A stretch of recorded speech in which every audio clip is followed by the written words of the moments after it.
Hare Krishna, Hare Krishna, Krishna Krishna, Hare Krishna, Krishna Krishna, Hare Hare, Hare Krishna, Hare Krishna, Krishna Krishna, Hare Hare, Hare Rama, Hare Rama, Rama Rama, Hare Hare, Hare Rama, Hare Rama, Rama Rama, Hare Hare, Hare Rama,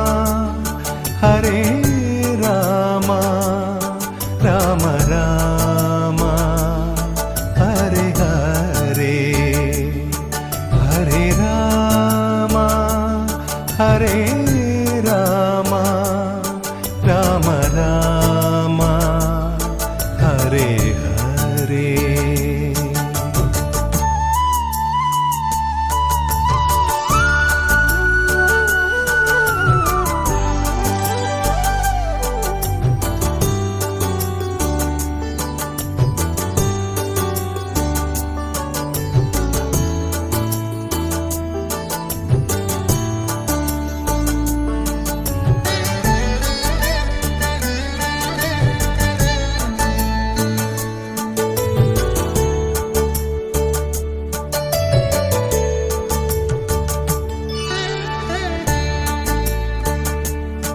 Hare Krishna, Hare Krishna, Krishna Krishna, Hare Hare, Hare Krishna, Hare Krishna, Krishna Krishna, Hare Hare, Hare Krishna, Hare Krishna, Krishna Krishna, Hare Hare, Hare Krishna, Hare Krishna, Krishna Krishna, Hare Hare, Hare Rama, Hare Rama, Rama Rama,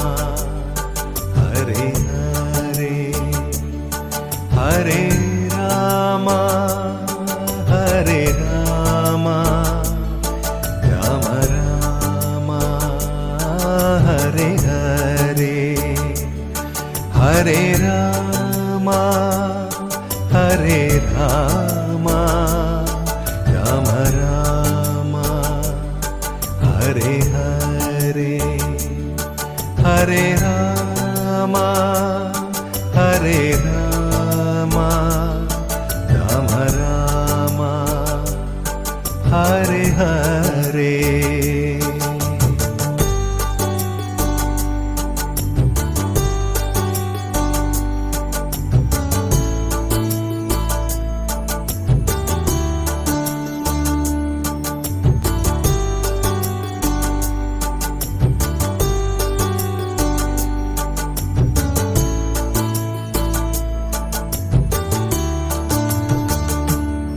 Hare Krishna, Hare Krishna, Krishna Krishna, Hare Hare, Hare Krishna, Hare Krishna, Krishna Krishna, Hare Hare, Hare Krishna, Hare Krishna, Krishna Krishna, Hare Hare, Hare Krishna, Hare Krishna, Krishna Krishna, Hare Hare, Hare Rama, Hare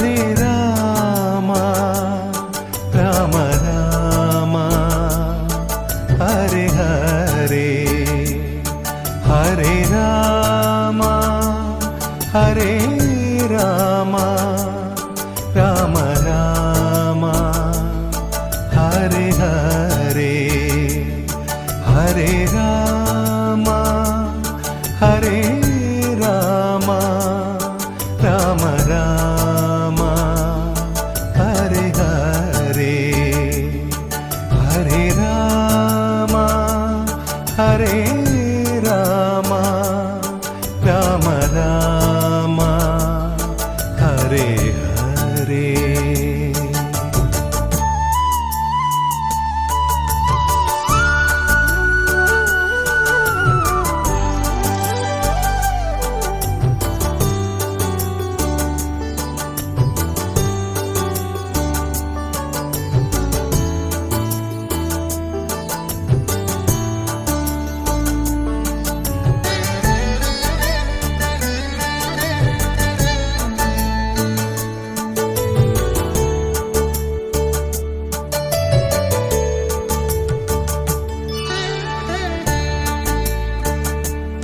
Hare Krishna, Hare Krishna, Krishna Krishna, Hare Hare, Hare Krishna, Hare Krishna, Krishna Krishna, Hare Hare, Hare Krishna, Hare Krishna, Krishna Krishna, Hare Hare, Hare Krishna, Hare Krishna, Krishna Krishna, Hare Hare, Hare Rama, Hare Rama, Rama Rama, Hare Hare, Hare Rama, Hare Rama, Rama Rama, Hare Hare, Hare Rama, Hare Rama, Rama Rama, Hare Hare, Hare Rama, Hare Rama, Rama Rama, Hare Hare.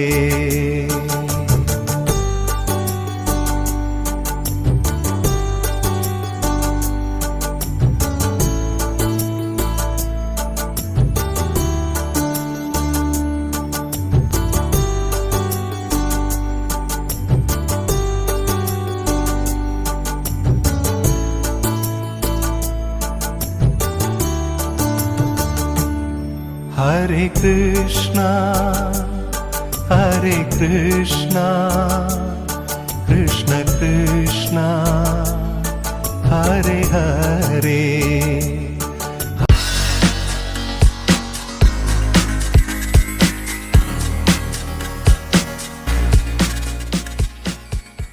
ചുമക്കാനായി ഏർപ്പെടുത്തുകയും പല്ലൊക്കെ നമ്മൾ കണ്ടിട്ടല്ലേ ശബരിമലയിൽ പോകുമ്പോൾ ബദ്രീനാഥ് കേദാർനാഥൊക്കെ പോകുമ്പോൾ കൊണ്ടുണ്ട്. അത് എല്ലാവരും ഒരുപോലെ അല്ലെങ്കിൽ എന്ത് ചെയ്യും, മുകളിലിരിക്കുന്ന ആൾക്ക് കൊടുക്കാൻ വരും. അങ്ങനെ കൊടുക്കാൻ വന്നപ്പോൾ രഘുകൂടൻ ചോദിച്ചപ്പോൾ പഴയ ആളുകൾ പറഞ്ഞത് പുതിയ ആളുടെ പഠിപ്പാണ്. അപ്പം നിനക്ക് നിന്റെ തടിയൊക്കെ കണ്ടിട്ട് നല്ല ഇതുണ്ടല്ലോ, ഭക്ഷണം വളരെ കുറച്ച് കഴിക്കുന്നവനാണല്ലോ വെച്ചാൽ അവകാശപരമായിട്ടുള്ള വിധത്തിലാണ് രഘുകൂടൻ സംസാരിച്ചത്. അത് കേട്ട് അവധൂതനായ ജഡഭരതൻ അദ്ദേഹം നീ ആരോടാണ് സംസാരിക്കണത്, എന്താണ് സംസാരിക്കണത്? അപ്പൊ ഇതിൽ നമ്മൾ എന്താണ് മനസ്സിലാക്കുന്നത്? നമ്മൾ ഒരാളുടെയും രൂപത്തെ കണ്ടുകൊണ്ട് അയാളുടെ വിലയെ കൽപ്പിക്കരുത്. അതിന് ഉദാഹരണമുണ്ട്. നിങ്ങൾ എത്ര പേരെ കണ്ടെന്നറിയില്ല. കന്യാകുമാരിയില് ആനന്ദവയി എന്ന് പറഞ്ഞിട്ട് അമ്മയുണ്ടായിരുന്നു. 4 കാലികളുടെ ഒപ്പം ഭക്ഷണം കഴിച്ചിരുന്നു. പൂന്തുറ സ്വാമി ഉണ്ടായിരുന്നു തിരുവനന്തപുരത്ത്. പൂന്തുറ ഇപ്പൊ ഇവരുടെ ആദ്യം ശരീരമില്ല. പിന്നെ ആലയിൽ സ്വാമി എന്ന ഒരാളുണ്ടായിരുന്നു.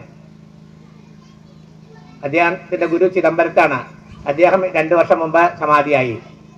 പിന്നെ അതുപോലെ ഹിമാലയ സാനുക്കളിലൊക്കെ പോയി കഴിഞ്ഞാൽ ബദ്രീനാഥ് കേദാർനാഥ് മേപ്പോട്ടൊക്കെ പോയി കഴിഞ്ഞാൽ ബദ്രീനാഥിന്റെ പടിഞ്ഞാറ് ഭാഗത്തേക്ക് ആ മലയിൽ നാരായണ പർവ്വതത്തിലേക്ക് കയറി കഴിഞ്ഞാൽ അനേകം അവധൂതന്മാരെ നമുക്ക് കാണാൻ സാധിക്കും. ഇത് ഓടുന്ന നടത്തുകളെ അവരെ കാണാൻ നല്ല പോണേ. ഒന്ന് അമ്പലത്തിൽ പോയി തൊഴുത സമയത്തിന്റെ ലോകത്തിൽ ഓടുന്നതുകൊണ്ട് അവരൊന്നും കാണാൻ സാധിക്കില്ല. അവിടെയൊക്കെ ചെന്ന് കുറച്ച് നേരം നിൽക്കണം, കുറച്ച് ചിലപ്പോൾ ഇതിനു വേണ്ടി വീണ്ടും. അപ്പോ ആ രഘുഗുണന് പിന്നെ ഈ രഘുഗുണന്റെ ചോദ്യം കേട്ടുകൊണ്ട് ജ്ഞാനിയായ ജഡഭരതൻ ജ്ഞാനോപദേശം നൽകുകയാണ്. നീ ആരോടാണ് പറയുന്നത്? ഈ നാശവാനായ ശരീരത്തിനോടാണോ നീ പറയുന്നതെല്ലാം, അല്ല അവിനാശിയായ ആത്മാവിനോടാണോ? അത് തന്നെയാണ് ജഗദ്ഗുരു. അതിനൊക്കെ ഭാഗവത്തിലെ കഥയാണ്. അതിനുശേഷം കലിയുഗത്തില് 6-ാം വയസ്സില് വിഷ്ണു സഹസ്രനാമത്തിന് ഭാഷ്യമേഴിയ ശങ്കരാചാര്യസ്വാമികള് കാശി, പഴയ കാശിയില്ല, പുതിയ കാശിയല്ല, കാശി പഴയ കാശി പുതിയ കാശി ഒന്നും. ഇന്നത്തെ കോറിഡോർ വന്നതിന് ശേഷം വളരെ വിസ്താരമുണ്ട്. പഴയ ഇടുങ്ങിയ വഴിയാണ്, രണ്ടാൾക്കൊപ്പം പോകാൻ പറ്റില്ല. അതിനിടയ്ക്ക് ഒരു മോട്ടോർ സൈക്കിൾ ഒരു പശു വന്നാൽ നമ്മൾ തിരിഞ്ഞു നിൽക്കണം. അങ്ങനത്തെ വഴിയൊക്കെ പോകുമ്പോൾ ആ ശങ്കരാചാര്യൻ ജ്ഞാനികളായിരുന്നു എങ്കിൽ കൂടി അദ്ദേഹത്തെ പണ്ടത്തെ ആ ആഢ്യത്വം നിലനിന്നത് കൊണ്ട് 4 വേദങ്ങളെ പഠിച്ചുകൊണ്ട് സാക്ഷാൽ പരമേശ്വരൻ 4 വേദങ്ങളെ പട്ടികളാക്കിക്കൊണ്ട് നായകളെ കയറി പിടിച്ചുകൊണ്ട് ആ വഴി കൂടി വന്നു. അപ്പോൾ മാറേ എന്ന് പറഞ്ഞു. അപ്പോൾ സാക്ഷാൽ പരമേശ്വരാവതാരമായ ശങ്കരാചാര്യരുടെ ഗർഭിനെ നശിപ്പിച്ച്, അതായത് ഗുരു ശിഷ്യനെ സദ്ഗതിയിലേക്ക് നയിക്കാൻ വേണ്ടി ചോദിച്ചു, ആരോടാണ് നീ പറയുന്നത്? അപ്പോഴാണ് ജഗദ്ഗുരു ശങ്കരാചാര്യ പറഞ്ഞത്, അറിവ് തരുന്നവൻ ആരായാലും അവൻ എനിക്ക് എൻ്റെ ഗുരുവാകുന്നു.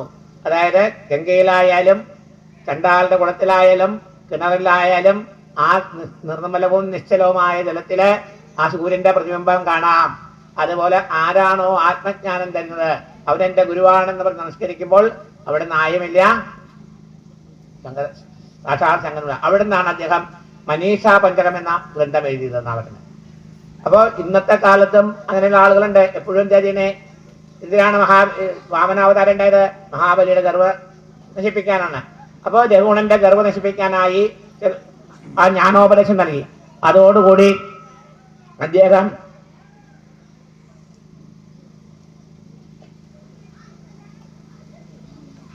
അദ്ദേഹത്തിന് വിവരങ്ങളെല്ലാം പറഞ്ഞു കാണുന്നത് സത്യമായി കരുതുന്നില്ല. അവിചരസുന്ദരനാണ് അവരുടെ മതം. അപ്പൊ നമ്മൾ സാധാരണ അറിവില്ല, ഈ അധ്യാത്മ ജ്ഞാനം വരുന്നത് വരെ ഈ വിഷയവികാരത്തിൽ നിൽക്കുമ്പോൾ വിവേകമില്ലാത്ത മനുഷ്യൻ എന്താ നമ്മൾ പറഞ്ഞു, ഈ കാണുന്ന പ്രപഞ്ചത്തെയാണ് സത്യം എന്ന് കരുതുന്നത്. ഈ ശരീരമാണ് ഞാൻ എന്ന് കരുതുന്നു. ഞാൻ ഈ ശരീരമല്ല, ഈ ശരീരത്തിന്റെ തത്വങ്ങളെ പ്രകാശിപ്പിച്ചുകൊണ്ടിരിക്കുന്ന ദിവ്യ ചൈതന്യമാണ് ഞാൻ. അതിനൊരിക്കലും നാശമില്ല. അതിനെ സാധാരണക്കാര ഈശ്വരൻ എന്ന് പറയുന്നു. പക്ഷെ വേദാന്തികൾ ബ്രഹ്മം എന്ന് പറയുന്നു, പരമാത്മാവ് എന്ന് പറയുന്നു. ഒരു വസ്തു, വെള്ളത്തിനെന്തൊക്കെ പറയാ, ജലം, തണ്ണി, പാനി, വാട്ടർ, പല ഭാഷകളിലും പല പേരുകൾ പറയുന്നു. വസ്തു എന്താണ്? ഒന്നാണ് അല്ലെ? ഒരേ വസ്തുവിനെ പല ഭാഷകളിലെ പല പേര് പറയുന്ന പോലെ ഒരേ ബ്രഹ്മത്തിന്, ആ ഒരേ പരമാത്മാവിന് പലരും അവരുടെ അറിവനുസരിച്ച് പല ഭാഷകളും വേദാന്ത ഭാഷയിലെ ബ്രഹ്മം എന്ന് പറയും. അപ്പൊ ബ്രഹ്മസ്വരൂപികൾ എന്ന് പറഞ്ഞാൽ ആ അവസ്ഥയിൽ എത്തിയ ആളാണ്. അപ്പോ അത് എന്താ പറഞ്ഞ, അത് സിദ്ധിക്കാൻ ആ ബ്രഹ്മസ്ഥിതി, ആ മോക്ഷപ്രാപ്തി ഉണ്ടാവാൻ പറഞ്ഞു മരിച്ചതിന് ശേഷം കിട്ടുന്ന പദവിയല്ല മോക്ഷം. ആ ബ്രഹ്മത്തിന്റെ അവസ്ഥയിൽ എത്തിച്ചേരാൻ അതിന് വളരെ പ്രയാസമുണ്ട്. ആ അവസ്ഥയിൽ എത്തിച്ചേർന്ന് കഴിയാത്തവരെന്ത് ചെയ്തോ, അവർക്ക് ഉപനിഷത്ത് വാക്യങ്ങളൊന്നും കാര്യമായിട്ട് പറഞ്ഞാൽ മനസ്സിലാവില്ല. എന്താണ് ഉപനിഷത്ത്? ഉപനിഷത്ത് അടുത്ത് താഴെ ഇരിക്കുക. ഗുരുവിന്റെ അടുത്ത് താഴെ ഇരിക്കുമ്പോഴാണ് നമുക്ക് അറിവ് ലഭിക്കുന്നത്. മുകളിൽ നിന്നാണ് വെള്ളത്തിന്റെ പ്രവാഹം താഴോട്ടാണ് ഉണ്ടാകുന്നത്. അതുപോലെ അറിവ് മുകളിൽ നിന്നാണ്, ഗുരുക്കന്മാരിൽ നിന്നാണ് ശിഷ്യന്മാർക്ക് അറിവ് ലഭിക്കുന്നത്. അതെന്ത് ചെയ്യണം? അതിന് ഉപനിഷത്തിൽ പറയണ്ടേ, നമ്മള് ഹോമിക്കാൻ പാകത്തിനുള്ളതായ ആ വിറക് പോലെ പാകപ്പെട്ടിട്ട് വേണം നമ്മൾ ഗുരുവിന്റെ അടുത്ത് സംശയങ്ങൾ ചോദിക്കാൻ. അപ്പോഴാണ് അവർ നമുക്ക് അറിവ് പറഞ്ഞു തരുന്നത്. അപ്പൊ അത് ധരിക്കാൻ എല്ലാവർക്കും മനസ്സിലാവില്ല. ഇന്നലെ പറഞ്ഞു അതിന്റെ ക്വാളിറ്റി വേണം ഇല്ലേ? ഇവിടെ തന്നെ ഭാഗവത്ത് എന്താ പറഞ്ഞ, ഒന്ന് അധികാരി ഭേദം. ഈ പറയുന്ന എല്ലാവർക്കും ഒരേ മരുന്നല്ല കൊടുക്കുക. രോഗത്തിനനുസരിച്ച് മരുന്നിന്റെ എന്ത് ചെയ്യും, ഡോസ് കൂട്ടിയും കുറഞ്ഞോ കൊടുക്കും. അതുപോലെ എല്ലാവർക്കും ഒരേ മരുന്ന് ഒരേ സ്പീഡിൽ കൊടുത്താൽ ശരിയാവില്ല. അപ്പൊ ഇവിടെ ഉപനിഷത്ത് മനസ്സിലാക്കാൻ സാധാരണക്കാർക്ക് ഇരിക്കുന്നില്ല. എല്ലാത്തിനും കാരണം ആനന്ദമായി നല്ല പറഞ്ഞു സച്ചിദാനന്ദം. ആ ആനന്ദമായിരിക്കുന്ന സച്ചിദാനന്ദ സ്വരൂപിയാണെന്നും ആ ബ്രഹ്മമാണെന്നും എല്ലാം പറഞ്ഞു. അതിനെ തന്നെയാണ് എന്ത് ചെയ്യുന്നത്? നാരായണൻ എല്ലാത്തിലും ഉള്ളതാണ്, വാസുദേവൻ എല്ലാത്തിലും വസിക്കുന്നതാണ് അല്ലേ? ഇങ്ങനെ പല പേര് ഒരേ വസ്തുവിനെ ഒരേ തത്വത്തിനെ പല പേരിൽ അറിയപ്പെടുന്നു. ഇതിൽ ഏത് തത്വത്തെ സ്വീകരിച്ചാലും ആ ഭഗവാനെ അജ്ഞാനത്തെ ദൂരീകരിക്കുന്നതിന് വേണ്ടി ആ പരമാത്മാവിനെ നമ്മള് ശരണം പ്രാപിക്കണം. അങ്ങനെ അപ്പൊ 12-ാം അധ്യായം കൂടെ രഘുഗുണം പറയാണ്, ആ ലോകാനുഗ്രഹത്തിനായ സ്വരൂപം സഞ്ചരിക്കുന്ന അങ്ങയുടെ ആയിക്കൊണ്ട് നമസ്കാരം. ഇത്രയും കേട്ടപ്പോ രഘുഗുണന് കാര്യം മനസ്സിലായി. ഇവൻ ഭ്രാന്തനൊന്നും അല്ല, ഇവൻ തടിമാറനല്ല, ജ്ഞാനപുരുഷനാണ്, ബ്രഹ്മജ്ഞാനിയാണ്. അതിനോടനെ നമസ്കരിച്ചു എന്നാണ് പറയുന്നത്. അപ്പൊ അതുകൊണ്ടൊക്കെയാണ് പറഞ്ഞത് സാധു എന്താ പറയണേ, എപ്പോഴും നമ്മള് നാരായണ നാമം ജപിക്കണം, സാധു സുഹൃത്തുക്കളെ കണ്ടാൽ വീണു നമസ്കരിക്കണം. അപ്പൊ ആനന്ദത്താൽ ചിന്ത കൂടാതെ സഞ്ചരിക്കുന്ന അവിടേക്കായിക്കൊണ്ട് നമസ്കാരം. പിന്നെയോ അപാരമായ നിത്യാനുഭവത്തെ അവധൂത വേഷം. അത് അവധൂത വേഷം ചിലപ്പോ തുണി ഉടുക്കും, ചിലപ്പോ ഉടുക്കില്ല, ചിലപ്പോ ശൗചം ചെയ്യാൻ കഴിയില്ല, അവർക്കിതൊന്നും ബാധകമല്ല. ചിലപ്പോ കുളിക്കില്ല, ചിലപ്പോ എച്ചിലല്ലേ വേസ്റ്റ് കൊട്ടേന്നെടുത്ത് കഴിക്കും, ഇതൊന്നും അവർക്ക് ബാധകമല്ല. ചിലപ്പോൾ നായക്കളുടെ കൂടെ ഇരുന്ന് കഴിക്കും. ആനന്ദമയമ്മ അങ്ങനെയൊക്കെ ചെയ്തു എന്നാണ് പറയുന്നത്. ഞാൻ കണ്ടിട്ടില്ല, പക്ഷെ കണ്ട ആളുകളുണ്ട്. ആലയ സ്വാമിയൊക്കെ എനിക്കറിയാം. ഒരാളെ കാണാൻ ചെല്ലുകയാണെങ്കിൽ ഈശ്വരവിശ്വാസമില്ലാത്തതാണ് ഗേറ്റിങ്ങിന് അവിടെ ഇതിൻ്റെ അടുത്തുണ്ടാവും. ഒരുത്തൻ ഗേറ്റിങ്ങിന് വരേണ്ട അവനെ പറഞ്ഞിട്ടുള്ള പറയും, അത് കറക്കുന്നാന്ന് പറയും. അല്ലെങ്കിൽ വന്നാൽ വല്ലതും കഴിച്ച് പോടാന്ന് പറയും, അവിടെ കയറ്റാൻ വിളിക്കില്ല. ചിലരെ തനി ചീത്ത വിളിക്കും. നിങ്ങൾ വരും മഹാത്മാക്കൾ ചീത്ത തനി ചീത്ത വിളിക്കും. ഒരു ചെറിയ അനുഭവം പറയാണ്.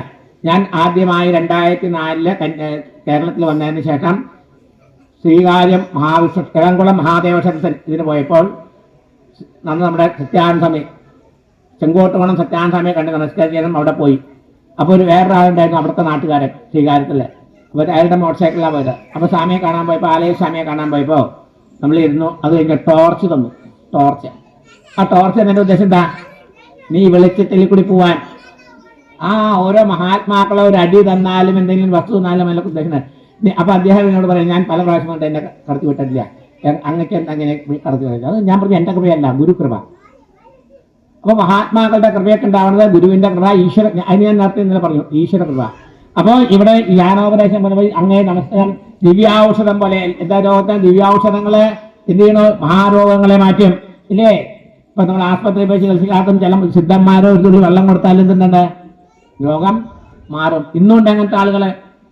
അപ്പോ അങ്ങ് ഹിമജലം പോലെ അഹങ്കാരത്താൽ കടിക്കപ്പെട്ട എന്നെ അവിടെ നിന്ന് രക്ഷിച്ചു എന്ന്. കാരണം അഹങ്കാരം എന്തിന്റെ അഹങ്കാരമായിരുന്നു? പറയാൻ പാടില്ല. അവിടെ ഇന്ന് കാണുന്നില്ല ദിവസം ദൃശ്യപത്രമാധ്യമങ്ങളില്. അങ്ങനെ അധികാരത്തിന്റെ അഹങ്കാരം, ഹുങ്ക്. നമ്മൾ വേറെ ഒന്നും പറയാൻ പാടില്ല, ഇങ്ങനെയുള്ള സ്ഥലത്തൊന്നും പറയാൻ പാടില്ല. അപ്പൊ അധികാരത്തിന്റെ ഹുങ്ക് കൊണ്ട് രഘുഗുണൻ വളരെ ആർത്തുകൊണ്ടാണ് അതുകൊണ്ട് പറഞ്ഞത്. അപ്പൊ അദ്ദേഹത്തിന്റെ ആ വിജ്ഞാനത്തിൽ നിന്ന്, ആ ഉപദേശത്തിൽ നിന്ന് ഇദ്ദേഹത്തിന് ബോധം വന്നു. ഇദ്ദേഹം സാധാരണക്കാരനല്ലാന്നും അദ്ദേഹത്തെ നമസ്കരിച്ചു. അങ്ങനെ ആ ജനപദൻ എപ്പോഴും കരുണ ചെയ്ത് വ്യക്തമാക്കിയാലും അങ്ങ് ആരാണ് എന്താണെന്നൊക്കെ കൂടി വിശദമായി പറഞ്ഞാലും എന്ന് പറഞ്ഞു. അപ്പൊ ജനനം പറഞ്ഞാൽ ശരിയും ഈ ശരീരം നേരത്തെ പറഞ്ഞു കഴിഞ്ഞൊന്നും പറയില്ല, ഇന്നലെ പറഞ്ഞാണ് പഞ്ചഭൗതിക ശരീരം എന്തുകൊണ്ടൊക്കെയാണ്, എത്ര ശരീരമുണ്ട് പറഞ്ഞ സമയം കളയേണ്ട. അതിനെക്കുറിച്ച് ഭൗതിക ശരീരത്തെ കുറിച്ച്, ജലത്തിന്റെ പഞ്ചഭൂതങ്ങളെ കുറിച്ച് അതിനെക്കുറിച്ചൊക്കെ ഒരു അറിവ് കൊടുത്തു. 13-ാം അധ്യായത്തിലേക്ക് പറഞ്ഞു, ഒരു കൂട്ടം വ്യാപാരി സംഘം. നമ്മൾ പറയില്ലേ, ആടിനെ പിടിച്ച പട്ടിയാക്കുന്ന ഒരു ഭാഷ പറയില്ലേ അല്ലേ? അങ്ങനെ ഒരു ബ്രാഹ്മണൻ ആടിനെ കൊണ്ടുപോയ കള്ളന്മാരെ പട്ടിയായ മറ്റേ വ്യാപാരി സംഘം. ആ വ്യാപാരി സംഘം ഇവിടെ കഥ പറയേണ്ട ഉദ്ദേശം, ആരാണ് വ്യാപാരി, ആരാണ് കച്ചവടക്കാര്, ആരാണ് അതിനെ പട്ടിയും പൂച്ച ആക്കുന്നത്, അതിനെ കുറിച്ചാണ്. ഒരു കൂട്ടം വ്യാപാരി സംഘം അർത്ഥനിഷ്ഠയാൽ പൈസയ്ക്ക് വേണ്ടി. അർത്ഥം മീനിങ്ങിന് അർത്ഥമുണ്ട്, അർത്ഥം ധനത്തിന് അർത്ഥമുണ്ട്. ഇവിടെ അർത്ഥം ധനം. വ്യാപാരി സംഘം അർത്ഥനിഷ്ഠയാൽ എന്തായി? പ്രേരിതമായിക്കൊണ്ട് ഇങ്ങനെ കാട്ടിൽ ചുറ്റിച്ചിരിഞ്ഞുകൊണ്ടിരുന്നു. കാട്ടിൽ ചെന്ന് 6 കള്ളന്മാര്. 6 കള്ളന്മാര് അവരുടെ ദ്രവ്യമെല്ലാം, വ്യാപാരികളുടെ ദ്രവ്യമെല്ലാം അപഹരിച്ചു. സംഘത്തിൽ എന്താണ്? പ്രബോധനായ ചില കുറുക്കന്മാർ ആട്ടുംകുട്ടികളെ ചെന്നായ്ക്കളാക്കുന്ന പോലെ എന്ന്. അതുപോലെ ആ യാത്രയിൽ ഇടയ്ക്കിടയ്ക്കുണ്ടായി ഈച്ചകളെ, പട്ടികള്, ഇങ്ങനെ പലതും കൊണ്ട് എല്ലാത്തിനും എന്ത് ചെയ്തു? ഇതൊക്കെ സത്യമാണെന്ന് കരുതി ഇവരിങ്ങനെ പോണ സമയത്ത് പലതരത്തിലും ചില ഇരുട്ടായപ്പോ കണ്ണു കാണാതായി. അങ്ങനെ ദിക്കുകൾ പോലും അറിയാതെ ഭ്രമിക്കുന്നു. പലപ്പോഴും കാട്ടുതീ കൊണ്ട് ചൂടേൽക്കാൻ തുടങ്ങി. അപ്പൊ മുന്നിൽ വളരെ പർവ്വതം കണ്ട് ദുഃഖിതനായിത്തീരുന്നു. ഇടയ്ക്കോ ഒരു പെരുമ്പാവ് വന്ന് പെരുമ്പാവ് എന്താ ചെയ്യാ? ആളെ ആയാലും പക്ഷികളായ മൃഗങ്ങളൊക്കെ ഞാൻ വിഴുങ്ങുന്നു. ചിലർ ചത്തു വീഴുന്നു. അവരെ വിട്ട് മറ്റുള്ളവർ മുന്നോട്ട് പോകുന്നു. ഇപ്രകാരം ഈ കാറ്റ്, ഈ കാടെന്ന് പറഞ്ഞ എന്താണ്? ഈ ഭവസാഗരം. ഡൽഹിയിൽ നിന്ന് ഒരു ഉദാഹരണം, ഇതൊക്കെ വ്യവഹാര ഉദാഹരണം. കേരള എക്സ്പ്രസ് സ്റ്റാർട്ട് ചെയ്യുമ്പോൾ അവിടെ നിന്ന് കുറെ ആളുകളുണ്ടാവും. പിന്നെ എന്തുണ്ടാവും? മധുര, ആഗ്ര, ഇങ്ങനെ പല പല എന്താണെന്ന് പറയുന്നില്ല, ഇങ്ങനെ സ്റ്റേഷൻ തിരുവനന്തപുരത്ത് നിന്നുണ്ടാവും. പല ആളുകളും കയറിയിട്ടുണ്ടാവും, പല ആളുകളെ ഇറങ്ങിപ്പോയിട്ടുണ്ടാവും. ഈ പ്രപഞ്ചം അങ്ങനെയാണ്. നമ്മുടെ കൂടെ ഉണ്ടായിരുന്നു, ആ കൂടെ ഉണ്ടായിരുന്നവര് ഇന്നുണ്ട്, നാളെ ഉണ്ടാവില്ല. ഇടയ്ക്ക് വേറെ ആളുകൾ വരും, അവര് പോവും, അവസാനം ഉണ്ടാവും നമ്മളവശേഷിക്കുമ്പോൾ യാത്ര സുമംഗളമാകണമെങ്കിൽ ഡൽഹിയിൽ നിന്നുള്ള യാത്ര തിരുവനന്തപുരത്ത് എത്തിച്ചേരുന്നത് നമ്മൾ ആരെ ആശ്രയിക്കണം? നമ്മൾ പരമാത്മാവിനെ ഇവിടെ പറഞ്ഞു വരുന്ന നമ്മൾ തത്വത്തിലേക്ക് പോകണം. വെറും കഥമാറ്റം കേൾക്കരുത്, തത്വത്തിലേക്ക് പോകണം. ആ പരമാത്മാവിനെ ആശ്രയിച്ചാൽ മാത്രമേ നമുക്ക് ഈ ഭവസാഗരത്തിലുള്ള പലവിധത്തിലുള്ള ദുഃഖങ്ങളിൽ നിന്ന് കരകയറുവാൻ സാധ്യമാകൂ. ആ സാക്ഷാൽ പരമമാകുന്ന ഈശ്വരൻ, അതാണ് പരമേശ്വരൻ. ആ പരമേശ്വരനെ നമ്മൾ ആശ്രിതനാകണം. അപ്പോ ആ പരമേശ്വരനെ ആശ്രിതനായി കഴിഞ്ഞാൽ നമ്മുടെ പരമമായ താപത്രയങ്ങള്, താപത്രയത്തിനെ 3 വിധത്തിലുണ്ട്. ത്രയം എത്ര ഒരു നമ്മൾ ശാന്തി മന്ത്രം ചെയ്യുമ്പോൾ എത്ര ശാന്തി പറയും? ശാന്തി ശാന്തി ശാന്തി 3. അത് ത്രയം 3 ഏതാണ്? ആധ്യാത്മികം, ആദിഭൗതികം, ആദിദൈവം. 3 വിധത്തിലുള്ള താപങ്ങളാണ് ഈ മനുഷ്യ ജീവജാലങ്ങളെ ബുദ്ധിമുട്ടിക്കുന്ന. അത് ഇല്ലാതാകാനാണ് 3 പ്രാവശ്യം ശാന്തി മന്ത്രം ഉപദേശിക്കുക, ശാന്തി ശാന്തി പറയണത്. അപ്പൊ ഈ താപത്രയത്തിൽ നമ്മൾ ഓരോ ജീവനും രക്ഷപ്പെടണമെങ്കിൽ, ഈ മായയിൽ പെടാതെ കയറിപ്പെടണമെങ്കിൽ മായാവിയെ ആശ്രയിക്കണം, ആ പരമേശ്വരനെ നമ്മൾ ആശ്രയിക്കണം. അങ്ങനെയാണെങ്കിൽ മാത്രമല്ലോ എന്തോ. അപ്പോ ആ ഹരിയുടെ സേവന, ഹരിയുടെ കാലിൽ വീഴാതാർക്കും പരിതാപക്തി ശമിക്കുന്നില്ല. പാട്ടുണ്ടെങ്കിൽ പാട്ടെന്ന് അറിയുന്നില്ല, എന്തെങ്കിലും കുറച്ച് പറയാം. നമ്മൾ നേരത്തെ പറയുന്നത് മുട്ടുശാന്തിയാണ് ഉള്ള കാര്യങ്ങൾ തുറന്നു പറയണേ. അതുകൊണ്ട് നമ്മൾ ജ്ഞാനി കൃഷ്ണനല്ല, മുട്ടുശാന്തി. അപ്പോൾ നമ്മൾ ആ ഭഗവാനെ നല്ലവണ്ണം ആശ്രയിച്ചു കഴിഞ്ഞാൽ എന്തുണ്ടാവും? നമുക്ക് ആ പരമാത്മാവിന്റെ ഹൃദയ കാരുണ്യം കൊണ്ട് നമ്മുടെ ഉള്ളിൽ അഹങ്കാരങ്ങൾ ഉണ്ടാവില്ല. നമ്മളിൽ ഇവിടെ ആരാണ് ഈ 6 കള്ളന്മാര്? കാമം, ക്രോധം, ലോപം, മോഹം, മതം, ആശ്ചര്യം. കാമം, ക്രോധം, ലോപം, മോഹം, മതം, ആശ്ചര്യം. ഇങ്ങനെ 6 ശത്രുക്കളെ ഈ കാണുന്ന ഈ ശരീരത്തിന്റെ അകത്തിരുന്നു കൊണ്ട് നമ്മളെ ക്യാൻസർ രോഗം പോലെ കാർന്നു തിന്നുകയാണ്.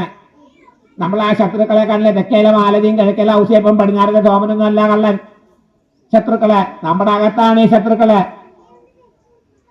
ആരും പോയി അവൻ ചാവട്ടെ എന്നുകൊണ്ട് ദേവീ ക്ഷേത്രത്തിലെ മുട്ടെടുക്കാനും ഒരാളും പോയി ദേവീ ക്ഷേത്രങ്ങളിൽ പോയി ശത്രുസംഹാര പുഷ്പാഞ്ജലി ചെയ്യരുത്. ആ സമയത്ത് ഭഗവതി ശരണാഗതിനാഥാപരിത്രാണപരായണി സർവസ്യാത്തി ഹരേദേവി നാരായണി നമസ്തുതേർ വന്ന് എന്റെ മനസ്സിലുള്ളതായ ആ ദുഷ്ടമാലിന്യങ്ങളെ ഇല്ലാതാക്കി, എന്റെ കാമക്രോധങ്ങളിൽ നിന്ന് അകറ്റി എന്റെ മനസ്സിലെപ്പോഴും അമ്മയുടെ തിരുവാദങ്ങളെ ആ തിരുമുഖങ്ങളും കാണാൻ പാകത്തിനാക്കി തരണമേ എന്ന് പ്രാർത്ഥിച്ചാൽ മതി.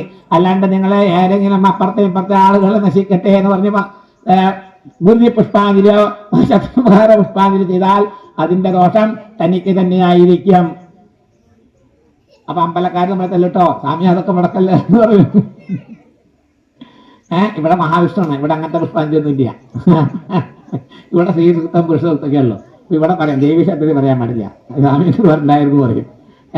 അപ്പൊ ഈ 6 ശത്രുക്കളുള്ള 6 വ്യാപാരികൾ എന്ന് പറഞ്ഞാൽ നമ്മുടെ അകത്തിരിക്കുന്ന 6 ശത്രുക്കളെയാണ്.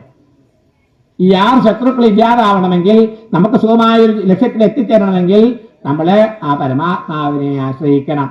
അതാണ് അതിന്റെ തത്വം. ശ്രീശിവൻ പറഞ്ഞു, ഈ ഘോരവനം സംസാരവും അതിൽ ചുറ്റിത്തിരിയുന്ന കച്ചവട സംഘം, ജീവജാലങ്ങളെ കച്ചവട ജീവജാലങ്ങൾ 6 ശത്രുക്കളെ പറഞ്ഞു. 6 ശത്രുക്കൾ എങ്ങനെയാണ്? മനസ്സും ജ്ഞാനേന്ദ്രിയങ്ങളും. എപ്പോഴും എങ്ങനെയാണ്? അത് ഇതൊരു ശത്രുവാണ്. പിന്നെ മനസ്സും ജ്ഞാനേന്ദ്രിയമാണ്. ഈ ജ്ഞാനേന്ദ്രിയം പ്രവർത്തിക്കുന്നത് എപ്പോഴാണ്? ആദ്യം മനസ്സ് റിഫ്ലക്ട് വരും അല്ലേ? ഇന്നലെ പറഞ്ഞത് കാമക്രോധോ എന്താണ് കാമാത് എന്നുള്ള ഗീതയിലെ ശ്ലോകം പറഞ്ഞു. അപ്പോൾ കാമം കൊണ്ട് ഒരു വസ്തുവിനെ വിഷയാ സഞ്ചായരേ കാമാത് കാമാത് വിജായരേ ക്രോധ ഇന്നലെ പറഞ്ഞാണ്. അപ്പോ നമ്മുടെ മനസ്സാണ് ഈ മനസ്സ് ജ്ഞാനേന്ദ്രിയാണ് കർമ്മേന്ദ്രിയം. ഒരു കൊതുക് ഇവിടെ വന്നിരുന്നു, അതെങ്ങനെയാ അറിയണേ? പെട്ടെന്ന് അത് മനസ്സിലാക്കുക. ആ മനസ്സ് പറയും കൊതുകൊണ്ട്. അപ്പൊ ഉടനെ എന്ത് ചെയ്യാം? ഇന്ന സ്ഥലത്ത് കൊന്ന് അടിച്ചോ കൈ അവനെ. അല്ലാതെ തന്നെയല്ല പറഞ്ഞത്. അപ്പൊ മനസ്സിനെ ഈ കർമ്മേന്ദ്രിയം, ജ്ഞാനേന്ദ്രിയങ്ങളാണ് കർമ്മേന്ദ്രിയങ്ങളെ പ്രവർത്തിക്കണേ. ഉണ്ടായില്ലേ? അപ്പൊ ഇതിനെയാണ് നശിപ്പിക്കുന്നത്. അപ്പൊ ഈ ഇങ്ങനെയുള്ളതായ കള്ളന്മാർ രണ്ടു വ്യക്തിയും പറയും കാമം, ക്രോധം, ലോഭം, മോഹം, ഇത് നമ്മളെ നശിപ്പിക്കുന്ന കള്ളന്മാർ തന്നെയാണ്. ഇതാരായാലും ഈ കർമ്മേന്ദ്രിയങ്ങളെയും ജ്ഞാനേന്ദ്രിയങ്ങളും സത്യതയിലേക്ക് വേണമെങ്കിൽ എന്ത് ചെയ്യണം?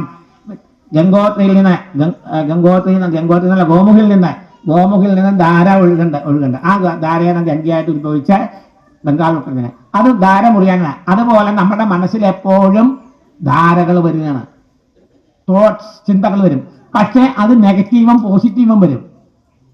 ആസുരിക സമ്പത്തിയും ദൈവിക സമ്പത്തിയും ഉണ്ടാവും. പക്ഷെ ആ ആധുനിക സമ്പത്തിയെ ദൈവിക സമ്പത്തേക്ക് ആക്കി മാറ്റണം നമ്മൾ. അപ്പോഴാണ് നമ്മളെ ഈ ശത്രുക്കൾ നമ്മളെ കീഴ്പ്പെടുത്താതിരുന്നത്. അതെന്ത് ചെയ്യണം? ഈ ആസുരിക സമ്പത്തിയെ ദൈവിക സമ്പത്തിയായി മാറ്റാൻ വേണ്ട ദിവ്യൗഷധം നാമം ജപം. 4 പതികളുണ്ട്. എന്തൊക്കെയാണ്? അലോപ്പതി, ഹോമിയോപ്പതി, ആയുർവേദം. ഇത് 3ഉം തരുമ്പോൾ മറ്റു ചികിത്സകൾ വലിക്കാതെ വരുമ്പോൾ സമീപിക്കുക കാളൻ എന്നല്ല എന്ന് പണ്ടൊരു പോലുണ്ട്. ഇപ്പോഴല്ല, ഇപ്പൊ കാളന്മാര് പലതായി. അപ്പൊ അതുപോലെ സദ്ഗുരു ജ്ഞാനാനന്ദ സ്വാമി തിരുവടികൾ എഴുതുന്നത് ഈ 3 ഔഷധങ്ങളും നമുക്ക് ഫലപ്രദമല്ലാത്ത വരുമ്പോൾ നാമപ്പതി, നമ്മൾ ഭഗവാന്റെ നാമം ജപിക്കുക. നാമം ജപത്തിൽ കൂടി നമുക്ക് പറഞ്ഞ ലക്ഷ്യത്തിലേക്ക് എത്തിച്ചേരാം. എന്നാലും ടച്ച് ചെയ്യാണ് ഓരോ അധ്യായത്തിൽ എന്താ പറഞ്ഞതെന്ന് മാത്രം. അപ്പൊ നാമപ്പതിയിൽ കൂടി. അപ്പൊ അതുകൊണ്ട് എന്ത് ചെയ്യാം? അതുകൊണ്ട് ആ കാറ്റിൽ സഞ്ചരിക്കുന്ന, നേരത്തെ പറഞ്ഞു കഴിഞ്ഞു, ഇവരെയൊക്കെ ഇല്ലാതാക്കണമെങ്കിൽ എന്ത് ചെയ്യണം? നാമം ജപിക്കണം, ഭഗവാന്റെ നാമം ജപം കൊണ്ട്. പിന്നെയോ അടുത്തതെന്താ പറഞ്ഞേ? 7 ദ്വീപുക്കള്, 7 ദ്വീപുകളുണ്ട്. അതിനെ വിസ്തരിച്ച് പറഞ്ഞാൽ കൊള്ളാന്ന് ചോദ്യമായ ശിവ പറഞ്ഞു. ഭൂമിയുടെ മധ്യത്തിലുള്ള ദ്വീപാണ് ജംബുദ്വീപ്. അത് 1,00,000 യോജന വിസ്താരമാണ്. സുവർണമായ മഹാമേരു പർവ്വതം അതിന്റെ മധ്യത്തിലാണ്. പിന്നെ ഇലാവത വർഷം, വടക്ക് രമ്യകം, ഹിരൺമയം, ഗുരു, ഇങ്ങനെ 3 വർഷങ്ങള്. ഇലാവത്തിന്റെ തെക്ക് ഹരിവർഷം, കിംപുരുഷം, ഭാരതം, ഇപ്രകാരം 3 വർഷങ്ങള്. പടിഞ്ഞാറ് കേതുമാല വർഷം, കിഴക്ക് ഭദ്രാശ വർഷം. ഇവയൊക്കെ ചെയ്യുന്നു. മേരുവിന്റെ ചുറ്റും അനേകം പർവ്വതങ്ങളുണ്ട്.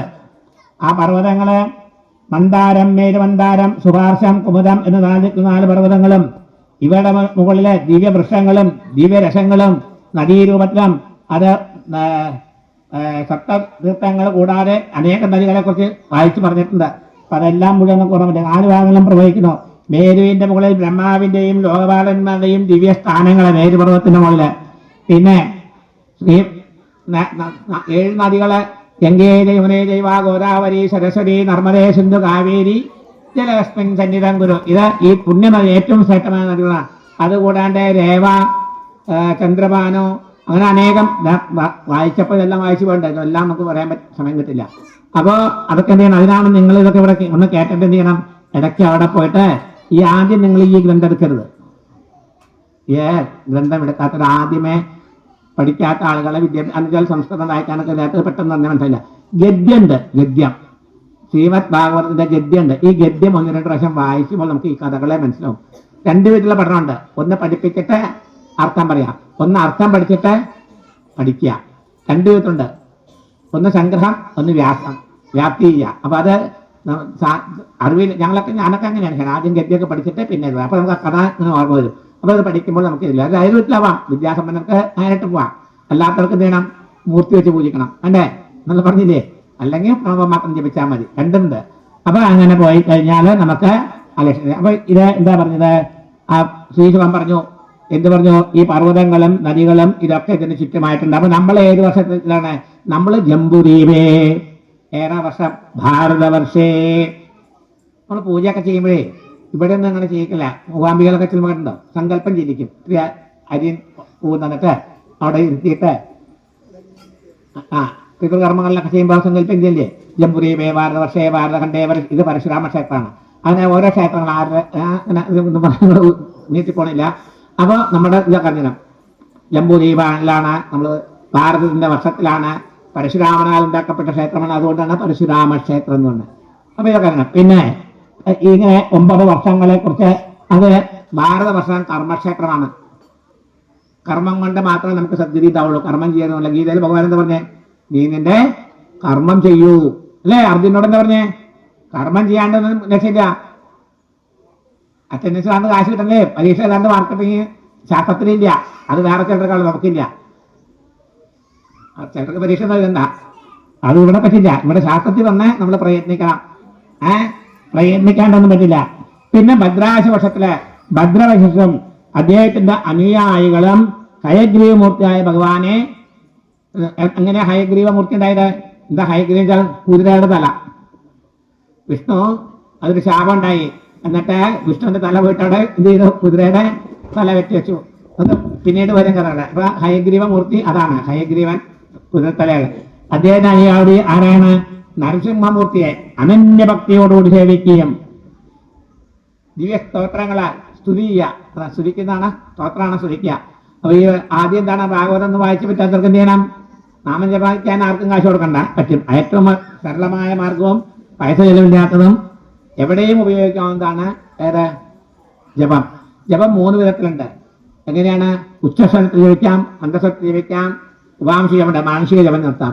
അപ്പോൾ മാനസിക ജപം നമുക്ക് എവിടെയും ചെയ്യാം. ബസ്സിലും ജപിക്കാം, തീവണ്ടിയിലും ചെയ്യാം, ഫ്ലൈറ്റിലും ചെയ്യാം. പക്ഷേ ഉച്ച ജപം പറ്റില്ല. ആളുകൾ സ്തുതി പറ്റില്ല. നമ്മൾ സ്തുതിക്കാൻ മറ്റുള്ളവർ ചിലപ്പോൾ ഉണ്ടാക്കിയെന്ന് വരും. അപ്പോൾ സ്തുതി ഒന്നൊക്കെ മനസ്സിൽ പറ്റും, നമ്മുടെ പുറത്ത് പറ്റില്ല. മനസ്സിലായില്ലേ? അപ്പോൾ നമ്മൾ അവിടെ ഇങ്ങനെ എല്ലാവരും ആ നരസിംഹമൂർത്തിയെ അനുയായിയോട് ദിവസ്തോത്രങ്ങളാൽ സ്തുതി ചെയ്യുന്നു. ഏതുമാള വർഷത്തിലോ ലക്ഷ്മി ദേവി കാമദേവ സ്വരൂപത്താൽ അതിമോഹനമൂർത്തിയായി പ്രകാശിക്കുന്ന ഭഗവാനെ അനുയായികളോടുകൂടി സേവിക്കുകയും സ്തുതിക്കുകയും ചെയ്യുന്നു.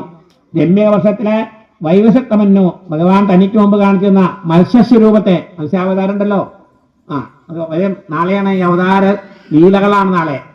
നാളെയാണ്. ഇപ്പൊ ഇന്നലെ ഒരു അവതാരല്ലേ വന്നല്ലോ, വരാഹം, ഭദ്രകാളി. ഭദ്രകാളിതാണ് ഭഗവാന്റെ അവതാരത്തിൽ പെട്ടതല്ല, വരാഹാവതാരം എന്നുള്ളൂ. ഇന്ന് നരസിംഹാവതാരം വരും. നാളെ മത്സ്യം, കൂർമ്മ, പലതും ഇങ്ങനെ കൃഷ്ണൻ വരെ എല്ലാവരും കുറെ അവതാരങ്ങൾ വരും. അപ്പൊ ഹിരൺമയത്തിലെ പ്രകൃതിയായ ആര്യമാവുന്നുണ്ട്. ആര്യമാൻ അദ്ദേഹത്തിലുള്ളവരെ ഇവരെ പ്രേമപൂർവ്വം കൂർമ്മരൂപിയായ ഭഗവാനെ സേവിക്കുന്നു. ഉത്തരഗുരുവിലെ ഭൂമിദേവി തന്റെ ആളുകളോടുകൂടി വരാഹമൂർത്തിയെ സേവിക്കുന്നു. അല്ലെ? ഭൂമിദേവിയെ പൊക്കിക്കൊണ്ടതാരാണ്? വരാഹമൂർത്തിയാണ്. അതുകൊണ്ട് വരാഹമൂർത്തിയെ സേവിക്കുന്നു. അങ്ങനെ 18-ാം അധ്യായം കഴിഞ്ഞ് 19ലേക്ക് പ്രവേശിക്കാണ്. കിംപുരുഷവർഗത്തിലെ പരഭാഗവതനായ ശ്രീ ഹനുമാൻ ആനന്ദാതിശയത്താൽ രോമാഞ്ചാസക്കളോടുകൂടി ജനിക്കാം. എങ്ങനെയാണ്? ഏറ്റവും ഇഷ്ടപ്പെട്ടതായ ആരാണ്?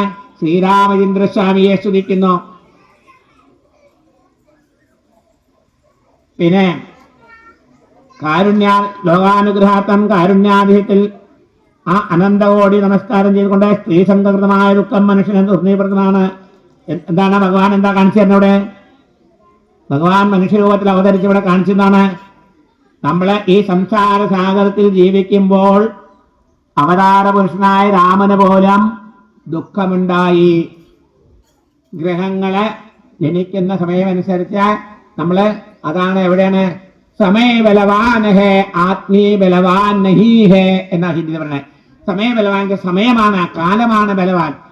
ഇന്നും എല്ലാവർക്കും ഒരേ കാലമല്ല, എന്തായാലേ? പിന്നെ നമ്മൾ മനുഷ്യൻ, ഈ കാണുന്ന മനുഷ്യൻ ബലവാനല്ല, സമയമാണ് ബലവാനാക്കുന്നത്. അല്ലേ? അവതാര പുരുഷനായ രാമന് സ്ത്രീ വിരഹം വന്നു. അല്ലേ? അതൊന്നും ഇങ്ങോട്ട് പോണില്ല. കാട്ടിലൊക്കെ ചോദിച്ചോന്നല്ലേ എന്റെ സീതയെ കണ്ടോന്ന് എന്നാ. അപ്പൊ അത് അങ്ങോട്ട് പോണില്ല, കഷ്ടപ്പെട്ടിരിക്കണം. അല്ലെങ്കിൽ സമയത്തിന്റെ കൂടെ അഭാവം നോക്കണ്ട്. അതൊക്കെ രാമായണത്തിലുള്ളതാണ് നിങ്ങൾക്ക് അറിയാവുന്നത്.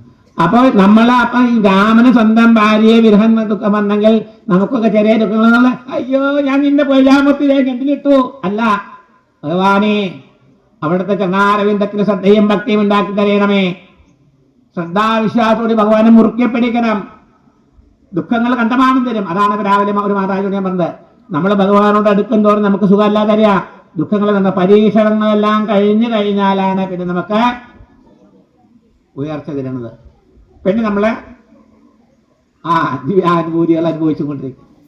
അതിന് സമയമെടുക്കും, പ്രയത്നിക്കണം നല്ലോണം. അപ്പൊ ആത്മാരാമനായ അവിടുന്ന് എന്താ ചെയ്ത? പ്രാകൃത പുരുഷനെ പോലെ വനത്തിലോടി അല്ലേ? എന്റെ പുല്ലുകളോട് ചോദിച്ചു, വൃക്ഷങ്ങളോട് ചോദിച്ചു, രാതിയോട് ചോദിച്ചു, സസ്യങ്ങളോട് ചോദിച്ചു, പലരോട് ചോദിച്ചു, എന്റെ ശരിയെ കണ്ടോ, എന്റെ ശരിയെ കണ്ടോ, എന്റെ ശരിയെ കണ്ടോ. അങ്ങനെ ഈ ഭാഗവതമെന്ന ദേവന്മാർ പോലും പാടുന്നു. ഇവിടെ യുഗം നല്ലു കലിയുഗം അല്ലേ? എന്താണ്? പ്രേതായുഗം, കൃതയുഗം, ത്രേതായുഗം, ദ്വാപരയുഗം, അത് കലിയുഗമായിട്ടുള്ള കലിയുഗത്തെ നാമജപം കൊണ്ട് മാത്രം ഈശ്വര സാക്ഷാത്കാരം സാധിക്കും. അതും ഭാരതമാണ്. ഈ ഭാരതമാണ് ഏറ്റവും ശ്രേഷ്ഠമായ ഭൂമി. ഇവിടുത്തെ ക്വാളിറ്റികൾ മറ്റുള്ള സ്ഥലത്ത് ഇല്ല. ഇന്നും പഴയ കാലത്തും ഉയർന്നു നിന്നത് ഭാരതഭൂമി തന്നെയായിരുന്നു. വിജ്ഞാനത്തിന്, അറിവിന് മറ്റുള്ളവർ ഇവിടെ വന്നാണ് പഠിച്ചിരുന്നത്. ഇപ്പോഴും വീണ്ടും ആ അവസ്ഥയിലേക്ക് പോയിക്കൊണ്ടിരിക്കുകയാണ്.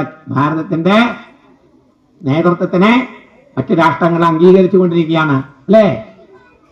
നമ്മൾ ഈ ചിലർ വിശ്വസിക്കണ്ട, പക്ഷെ നമ്മള് ദൃശ്യപത്ര മാധ്യമങ്ങളിൽ കൂടി നമ്മൾ കേൾക്കുന്നുണ്ട് അല്ലേ?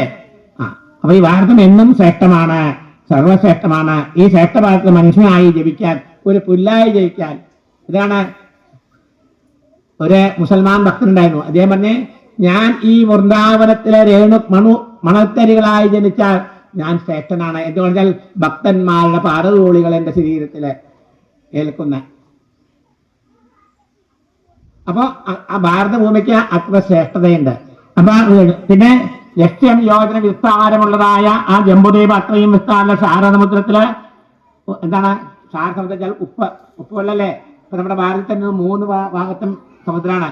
ഇന്ത്യ മഹാസമുദ്രം, അറബിക്കടല്, പിന്നെ ബംഗാൾ ഉൾക്കടല്. ഇത് 3 ഇറങ്ങിയാണ്. 4ാമത്തെ ഭാഗത്തില് ഹിമാലയ പർവ്വതം. അത് ഭാരതഭൂമി അല്ല, ഖണ്ഡത്തിലാണ്. ഈ ജംബുദ്വീപിന്റെ 4 പുറം ഇതാണ്. 4 പുറം വെള്ളത്താൽ ചുറ്റപ്പെട്ടിരിക്കുന്നതാണ്. ഭാഷയാണ്. ചാണകത്തിന്റെ സംസ്കൃതത്തിൽ ഗോമയം, ഗോമൂത്രം.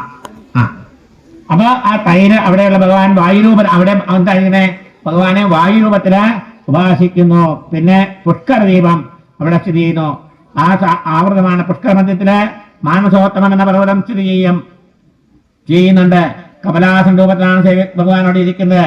പുഷ്കരവാസികൾ കമലാസന രൂപത്തില് പുഷ്കരത്തിന് ചുറ്റും എന്താണ് മാനസോത്തരങ്ങളുടെ ദൂരം എത്രയോ അത്രയും സ്ഥലം സുവർണമായ പ്രാണികളല്ലാതെ വേറെ ഒന്നും തന്നെ ഇല്ല. എല്ലാം സുവർണ നിറത്തിലുള്ള ഗോൾഡൻ ഫിഷ് കണ്ടിട്ടുണ്ടോ? ഗോൾഡൻ ഫിഷ് വളർത്തുന്ന മീനിൽ കണ്ടിട്ടുണ്ടല്ലേ?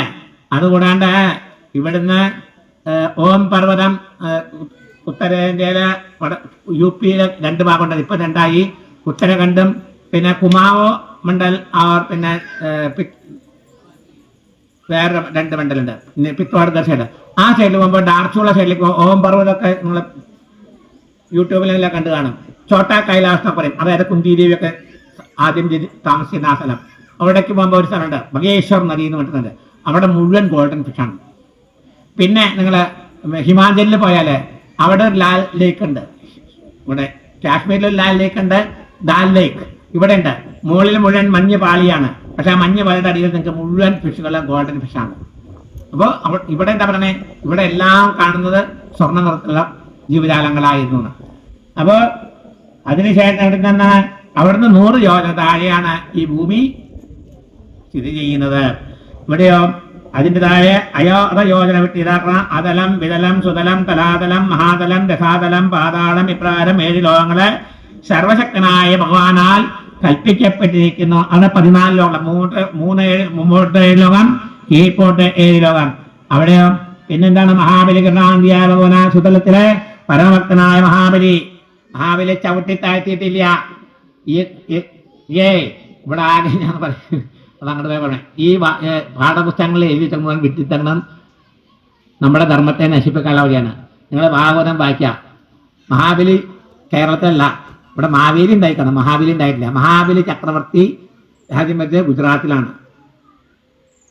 കച്ച് ഭാഗത്താണ്. അവിടെ അദ്ദേഹം ഭാവന മൂർത്തി ചവിട്ടി താഴ്ത്തില്ല. 3ാമത്തെ അടി വയ്ക്കാൻ എവിടെയാണ് തന്നപ്പോൾ അദ്ദേഹം ശിരസ നമ്മൾ തല താഴ്ത്തി കൊടുക്കുകയുള്ളൂ, ചവിട്ടി താഴ്ത്തില്ല. അങ്ങോരെ സുതലത്തിലേക്കാണ് പറഞ്ഞു വിട്ടത്. എന്തായാലേ ഇവിടെയൊക്കെ എന്തായിരിക്കണേ? അത് ഭാഗവതത്തിൽ വരും. വാമനാവതാരത്തിൽ ശരിയായതുകൊണ്ട് ഇതൊക്കെ ശരിക്കും നമ്മൾ മനസ്സിലാക്കിട്ടേ ഈ കൊച്ചു കുട്ടികൾക്ക് പറഞ്ഞു കേട്ടോ. അല്ലെങ്കിൽ ചവിട്ടി താഴ്ത്തി അല്ല ഓണാഘോഷിക്കണേ. അത് മാവേലിയായി കാണും. വേറെ മാവേലിയൊക്കെ ഉണ്ട്. മഹാബലിയല്ല, മഹാബലി ചക്രവർത്തിയായിരുന്നു. ഇതൊക്കെ വളരെ ശ്രദ്ധിക്കണം നമ്മള്. സർവമംഗളായ തിരുനാമങ്ങളിൽ ഏത് ഭാഗത്ത് നിത്യാനന്ദങ്കരമായി തീരുകയാണ്. അവിടെ എപ്പോഴും എന്താണ്? ഭഗവാന്റേതാണ്. പൗത്രൻ പ്രഹ്ലാദനൊക്കെ എപ്പോഴും ഇങ്ങനെ ഭഗവത് നാമങ്ങൾ ഭഗവാനെ തീരുന്നത്. പിന്നെ തന്റെ അപാരമാവുന്ന തലാതലത്തിൽ ആരാണ്? മയൻ ശ്രീ പരമേശ്വരനാൽ രക്ഷിക്കപ്പെട്ടുകൊണ്ടിരിക്കുന്നു. മഹാതലത്തിലാണ് കർഷകാദി സർപ്പങ്ങള്. പിന്നെ രസാതലത്തിലോ ദൈതയാദികളായ ദേവശത്രുക്കളും ദൈത്യന്മാര് ദേവന്മാരുടെ അടുത്ത് വരാണ് ദൈത്യന്മാരെ. ഇവരാര്? രണ്ടുപേരും ആരാണ്? ഒരച്ഛൻ്റെ രണ്ടാമമാരുടെ മക്കളാണ് അല്ലേ? ഒരച്ഛൻ്റെ രണ്ടാമമാരുടെ മക്കളാണ് ഈ അസുരനും ദൈവം. ഇത് അവിടെയാണ്, ഇവിടെ ഇതൊക്കെ നമ്മുടെ ഉള്ളിലുണ്ട്. സത്ചിന്തകളൊക്കെ ദൈവികവും സമ്പത്തും, ദുഷ്ചിന്തകളൊക്കെ ആസുരിക സമ്പത്തും ഗീതയിൽ പറയുന്നുണ്ട്. ഇതൊന്നും പുറത്തല്ല, അതൊക്കെ നമ്മുടെ അകത്തുണ്ട്. പക്ഷെ നമ്മൾ അത് മനസ്സിലാക്കാൻ, നമ്മുടെ ശരീരമാണ് ജ്ഞാനി എന്നുള്ളത് കൊണ്ട്, അത് മനസ്സിലാക്കാത്തത് കൊണ്ട് നമ്മളെപ്പോഴും മറ്റുള്ളവരെ കഥ കേൾക്കണം. അപ്പം അവിടെയല്ല, ഇവിടെ തന്നെയാണ് രണ്ടും ഇരിക്കുന്നത്. എന്തായാലേ അപ്പോൾ ഇലക്ടന്മാർ അവരെപ്പോഴും രണ്ടുപേരും ഒരു സ്വാർത്ഥത വരിക, നിസ്വാർത്ഥ വരിക. സ്വാർത്ഥത ആരാണ്? അസുര ഗുണമാണ്. നിസ്വാർത്ഥത ആരാണ്? കാമം ആരാണ്? കാമഭക്തി ആസുരിക സമ്പത്താണ്. നിഷ്കാമഭക്തി ദൈവിക സമ്പത്താണ്. ഇതൊക്കെ നമ്മുടെ അകത്താണ്. നമ്മൾ തന്നെ നോക്കിയാൽ മതി. ഇപ്പൊ നമുക്ക് നമ്മൾ തന്നെ ഇവിടെ നിന്ന് ചിന്തിക്കാം, നമുക്ക് BP ഉണ്ടോന്ന് വെച്ച് നോക്കണം. അല്ലേ? ഇത് എന്താണ്? നമുക്ക് സാത്വിക അവസ്ഥയിലാണോ, സാത്വിക ഗുണമാണോ, തമോ ഗുണമാണോ, രജോ ഗുണമാണോ നമുക്ക് സ്വയം ചിന്തിക്കാം. ഇവിടെ നിന്ന് ഉറങ്ങുന്നുണ്ടെങ്കിൽ തമോ ഗുണമാണ്. തമോ ഗുണം കൂടുമ്പോൾ ഉറക്കം വരും. രജോ ഗുണം വരുമ്പോൾ ഇവിടെ ശ്രദ്ധിക്കില്ല, കഥ പറഞ്ഞുകൊണ്ടിരിക്കും. അമ്മായിയമ്മ വന്നോ, മരുമോള് പോയോ, ഇതൊക്കെ ഉണ്ട്. ഇവിടെ ഉണർന്നിരിക്കും. പക്ഷെ ഈ പറയുന്ന നാമം ജപത്തിലോ ഈ പറയുന്ന കഥകളിലേക്കോ ശ്രദ്ധയുണ്ടാവില്ല. അവര് വിഷയവികാരവരുതായിട്ട് ഇങ്ങനെ വിഷയവാസനകളെ കുറിച്ച് സംസാരിച്ചുകൊണ്ടിരിക്കും. സാത്വിക ഭക്തി വരുമ്പോഴോ, അയാളെന്താണ്ടൊക്കെ പറയണ്ട, എന്തായാലും ഒന്ന് ചെവി കൊള്ളാം, കുറച്ച് തമാശയൊക്കെ വേണ്ടേ, അല്ലെങ്കിൽ നിങ്ങൾ ഉറങ്ങി പോയാൽ അപ്പൊ എന്ന് ചിന്തിക്കും ആളുകൾ. അപ്പോ അവിടെ നാമം ജപത്താൽ, എവിടെ? സുതലത്തില് ഞാൻ നാമം ജപ പ്രധാനമേഖല നാമം ജപം കൊണ്ട് കഴിഞ്ഞു. അപ്പൊ പാതാളത്തിലാണ് വാസുകി പ്രമുഖന്മാരായ മഹാസർപ്പങ്ങളും. ഈ സർപ്പം തന്നെ പലവിധമുണ്ട്. ഒറ്റ തലയിലുണ്ട്, 7 തലയിലുണ്ട്, 5 തലയിലുണ്ട്, 3 തലകളുണ്ട്, വിഷമുള്ളതുണ്ട്, വിഷമില്ലാത്തതുണ്ട്. അതറിയോ? കണ്ടിട്ടില്ല അല്ലേ? സ്വർണ്ണനാഗുണ്ട്. സർപ്പങ്ങളൊന്നും മൂർഖമാമ്പല്ല, ഒക്കെ പാമ്പുകളിൽ പെട്ടതാണ്. പക്ഷേ സർപ്പം എന്നൊക്കെ പറഞ്ഞാൽ വളരെ സ്വർണ്ണമയത്തിലാണ്, വളരെ ചെറുതാണ്. അതൊക്കെ അപൂർവം കാണാൻ സാധിക്കും. സർപ്പക്കാവുള്ള വീടുകളിലൊക്കെ ചില ആളുകൾക്ക് ചിലപ്പോൾ കാണാൻ സാധിക്കും. കാമശുദ്ധി വരിക അല്ലെങ്കിൽ എന്തെങ്കിലും പ്രശ്നം വന്നാൽ അവരൊക്കെ ആ വീടിൻ്റെ എന്താ പറയുക ഉത്തരവാദിത്തപ്പെട്ടവർക്ക് ദർശനം കൊടുക്കും. അപ്പോൾ അത് വേണ്ടത് ചെയ്ത് കഴിഞ്ഞാൽ അതൊക്കെ ഇന്നുണ്ട്, പണ്ടുണ്ടായിരുന്നു, ഇന്നുണ്ടായിരിക്കും, ഭഗവാൻ ഇന്നുണ്ട്. പിന്നെ പാതാളത്തിന്റെ താഴെ ആരാണ്? സംഘർഷ രൂപത്തിൽ പ്രകാശിച്ച് ലോകത്തെ അനുഗ്രഹിക്കുന്നു. സംഹാരമെടുക്കുമ്പോൾ ചലിക്കുന്ന പൂക്കളുടെ മറ്റത്തിൽ നിന്ന് ഏകാദശരുദ്ധന്മാര്, വിഷ്ണു മാത്രമല്ല അവതാരത്തണേ, ശിവനും അവതാരത്തുണ്ട്. ഏകാദശരുദ്ധന്മാര് അവരെ അവിടെയാണ് താമസിക്കുന്നത്. ഐവരികളമനെ കണ്ടക്ടന്മാരോടെ ശ്രീപാദപത്മങ്ങളെ വന്ദിച്ചുകൊണ്ട് സേവിക്കുന്നു. നരകത്തെ ചോദ്യം. പിന്നെ അടുത്തത് എന്താണ്? നരക വർണ്ണനയാണ്. അപ്പൊ സ്വാമി നരകമുണ്ടോ? അകം നരകം സുഖം, സന്തോഷം സമാധാന ജീവിതം സുഖം, അസന്തോഷം ദുഃഖം. നരകം ദുഃഖമാണ്. അപ്പൊ ഇവിടെ ഇങ്ങനെ ഓരോരുത്തരെ പറഞ്ഞിട്ടുണ്ട്, വറുത്ത് കുത്തും, എണ്ണ ചട്ടിയിൽ വരും. അപ്പൊ നിങ്ങൾക്ക് സംശയം ചോക്കാം, എന്റെ സ്വാമി എണ്ണ ചട്ടിയിലൊക്കെ ഇടതാണോ? അപ്പൊ ഈ ശരീരം, ഈ മനുഷ്യൻ മരിച്ചു കഴിഞ്ഞാൽ ഈ സ്ഥൂല ശരീരത്തെ ഇവിടെ നമ്മൾ പറഞ്ഞു ആ 5 ഭൂതങ്ങളിലെ എങ്ങനെയും പലരും പല സംസ്കാരം ചെയ്യണം. അപ്പൊ പിന്നെ ആരെയാണ് എണ്ണ ചട്ടിയിൽ പറഞ്ഞേ? ജീവനാണെങ്കിൽ, പരമാത്മാവാണെങ്കിൽ നിഷ്കളങ്കനാണ്, നിത്യനാണ്. അവൻ അശുദ്ധിയൊന്നും ഇല്ലാത്തണ്ട് അപ്പൊ അവനെ വറക്കുവോ? ഇല്ല. ഇവിടെ നമ്മൾ കാണുന്നുണ്ടോ സൂചിമുഖ നരകം? ഇവിടെ ഇവിടെ കുത്തിയിട്ടാണ് ഭക്ഷണം കഴിക്കുന്നത് 3 നേരം. സൂചിമുഖ നരകം എന്ന് പറഞ്ഞാൽ അതൊക്കെ തന്നെയാണ്. ഈ ജീവന്റെ ശരീരത്തിൽ തന്നെയാണ് സൂചി കയറണേ. അതല്ലെങ്കിൽ ആശുപത്രി കിടന്നിട്ട് സൂചി ഊരണില്ല, എടുക്കണം കൊല്ലങ്ങളോളം. അതുപോലെ ഇവിടെ പറഞ്ഞ ഓരോ കാര്യങ്ങളും ഈ ജീവൻ ഈ ജന്മത്തിൽ ചെയ്യുന്ന ആ പ്രവൃത്തികളാണ്. നരകം, ദുഃഖം, സ്വർഗം എന്ന് പറഞ്ഞാൽ ഇത് ശരീരം വിട്ടുപോയ ശേഷം അവിടെ ഒന്നുമില്ല. ഇതൊക്കെ ഇവിടെ തന്നെ ഇവിടെ അനുഭവിച്ച് തീരാത്തതുകൊണ്ടാണ് വീണ്ടും ഒരു ജനം വരുമ്പോൾ കുട്ടികളായിട്ട് വരുമ്പോഴേ അവർക്ക് ചിലപ്പോൾ അസ്വസ്ഥതകൾ വരുന്നത്. അപ്പോൾ നമ്മളെന്ത് ചെയ്യണം? നമ്മുടെ കുട്ടികൾ നല്ല കുട്ടികളുണ്ടാവുകയും ചെയ്യണം. പശുക്കളെ പോലെ പെരുമാറരുത്. മനസ്സിലായില്ലേ? ദിതി പശുക്കളെ കാമവാസന കൊണ്ട് കുട്ടികളുണ്ടായ 2 തീവ്രവാദികളുണ്ടായി. ഹിരണ്യാശനും ഹിരണ്യകശിപും. അപ്പൊ ഇവിടെ തീവ്രവാദികൾ അമ്മയെ കൊല്ലുന്നവരും അമ്മയെ തല്ലുന്നവരും അല്ലെങ്കിൽ അമ്മയച്ഛനും പറഞ്ഞ് അനുസരിക്കാത്ത ആളുകളൊക്കെ ഉണ്ടെങ്കിൽ രാത്രി മുഴുവൻ സിനിമയും കണ്ട് കള്ളുകൂടിയും കണ്ട് കഴിഞ്ഞ് പത്നിമാരായാലും അവരുടെ മുകളിൽ ബലാത്കാരം ചെയ്തു കഴിഞ്ഞാൽ അതിൽ നിന്നുണ്ടാവുന്ന കുട്ടികളെ പലരും സ്വയം കുടുംബത്തിന് ദോഷം ചെയ്യുന്നവരായിരിക്കും. ഇതൊക്കെ ശാസ്ത്രത്തിന്റെ. അപ്പൊ എന്ത് ചെയ്യണം? നല്ല സന്താനങ്ങൾ വേണമെന്നുള്ളവരെ വിവാഹം കഴിച്ച് വേണ്ട വിധത്തിൽ ശുഭദിനങ്ങളും ശുഭസമയങ്ങളും ഒക്കെ നോക്കി സ്ത്രീ പുരുഷൻ സർഗം ചെയ്തു കഴിഞ്ഞാൽ അവർക്ക് അല്ലേ കപിലൻ ഉണ്ടായതാർക്കാണ്, ദേവാഹുതിക്കാണ്, വെറുതെ ഉണ്ടായില്ല. വാമൻ അവതരിച്ചത് അങ്ങനെയാണ്. ഇതൊക്കെ അവര് പയോവ്രതമൊക്കെ നോക്കി അങ്ങനെ ഓരോ ഭഗവാനെ നല്ലവണ്ണം തപതപസ്സുകളോടുകൂടി പ്രാർത്ഥിച്ചപ്പോഴാണ് അവർക്ക് ഈശ്വരന്മാരായ കുട്ടികളെ അവതരിച്ചത്. അപ്പൊ നമുക്കും സൽപുത്രന്മാരെ ഉണ്ടാവണമെങ്കിൽ നമ്മളും അതുപോലെ ചെയ്യണം. ഇന്നെങ്ങനെയാണ് നിശാചരൻ ചെറിയ ചില വ്യവഹാര ഉദാഹരണം കൂടി പറയേണ്ടി വരികയെ. അപ്പോഴെന്നെ പെട്ടെന്ന് മനസ്സിലാക്കാം. പണ്ട് കാലത്ത് അമ്മമാർക്കൊക്കെ അറിയാം, മുമ്പിലിരിക്കുന്ന കുറച്ച് അമ്മമാർക്ക് തലയൊക്കെ നിറച്ചവർക്കൊക്കെ പറയാം, ഇന്നത്തെ കുട്ടികൾക്ക് അറിയില്ല. പണ്ട് നമ്മൾ സന്ധ്യ കഴിഞ്ഞാൽ പുറത്തിറങ്ങില്ല എന്ന് പറയും. കാരണം ഇതുപോലെ കാടും വാഴത്തോട്ടുണ്ടാവും, വാഴയിൽ എലി ഓടും, പെരിച്ചാഴി ഓടും. അപ്പൊ അങ്ങനെ വരുമ്പോൾ ഇന്നത്തെ പോലെ അടുത്ത വീടുകളില്ല, കുറച്ച് ദൂരെ വീടുകൾ. ആ സന്ധ്യാ സമയത്ത് പോകുമ്പോൾ നമ്മളെ ഈ എന്താ പറയുക ചെത ചെയ്യുന്നൊരു വസ്തുവല്ല ജീവിതമുണ്ട്. അതിങ്ങനെ ഉരുണ്ട് പോകുമ്പോൾ അതിന്റെ ശബ്ദങ്ങൾ ഉറക്കുമ്പോൾ തീ പറയും. ഈ സ്ഫടികമാല കുറച്ച തീപ്പരി വരും, അതുപോലെ അതിന്റെ ശബ്ദങ്ങൾ വരും. അപ്പൊ നീ ഈനാപിച്ച് എന്നൊക്കെ പറഞ്ഞ കുട്ടികളെ പേടിപ്പിച്ചിരുന്നുണ്ട്. അപ്പൊ ഇതൊക്കെ ഓടുമ്പോൾ പെട്ടെന്ന് ഗർഭിണികളായ സ്ത്രീകളെ പെട്ടെന്നൊരു ഞെരുക്കം വന്നാൽ ആ കുട്ടിക്ക് അവർക്കല്ല, അത് ഉള്ളിൽ കിടക്കുന്ന കുട്ടിയെ ബാധകമാകും. അതുകൊണ്ടാണ് ഇങ്ങനെ ചെയ്യുന്നത്. അപ്പൊ ഇന്നെന്താ സൽപുത്രന്മാരില്ലാണ്ട് കൊലപാതകികളും ബലാത്കാരികളും 5 വയസ്സാകുമ്പോഴേക്കും അച്ഛനും അമ്മയും തിരിച്ചറിയാത്ത മക്കളൊക്കെ ഉണ്ടാവണം. എന്തുകൊണ്ടാണ്? ഈ കാരണം തൂത്തവും മയമ എന്നുള്ള TV സീരിയലും വെച്ച് ഭക്ഷണം കഴിക്കുമ്പോൾ എന്താ ചെയ്യണ്ടേ? ഭക്ഷണം ഭഗവാൻ അന്നമാണ്, ഭഗവാൻ ബ്രഹ്മമാണെന്ന് കരുതി ബ്രഹ്മാർപ്പണം ചെയ്തുകൊണ്ട് ഭക്ഷണം സേവിക്കാതെ ഈ ഒരു കയ്യിൽ TVയും വെച്ച് ഭക്ഷണം കഴിച്ചുകൊണ്ടിരുന്നാൽ ആ കഴിക്കുന്ന ഭക്ഷണത്തില് അതുപോലെ ഭക്ഷണം ഉണ്ടാക്കുന്നവൻ ഭഗവത് ശ്രദ്ധയില്ലാണ്ട് ഭഗവത് നാമത്തോടുകൂടിയല്ല കക്കണം മോട്ടിക്കണം പെണ്ണ് പിടിക്കുന്ന പറഞ്ഞ വിഹാരത്തോടി ഭക്ഷണം ഉണ്ടാക്കിയാൽ ആ കഴിക്കുന്നവൻ ആ ചിന്ത വരുന്നതാണ്. അപ്പൊ ഇന്ന് കുട്ടികളെ ആരെങ്കിലും മോശമാവുണ്ടെങ്കിൽ നാട്ടുകാരെ കുറ്റം പറയരുത്, അമ്മമാരെ. ഇവിടെ ആരെങ്കിലും ചീത്ത വിളിച്ചാലും കുഴപ്പമില്ല, നമ്മൾ ഉപദേശിക്കാം. അപ്പൊ നല്ല കുട്ടികൾ വേണം, നല്ല സന്താനങ്ങൾ വേണം എന്നുള്ള ചെറുപ്പക്കാരായ പെൺകുട്ടികളെ പുരുഷന്മാരും ഈശ്വര വിശ്വാസത്തോടുകൂടി അവർ പശുക്കളല്ല, ഏത് നേരം എപ്പോഴും പുറത്തു കയറാന്നുള്ള വിധത്തിൽ ചെയ്യരുത്.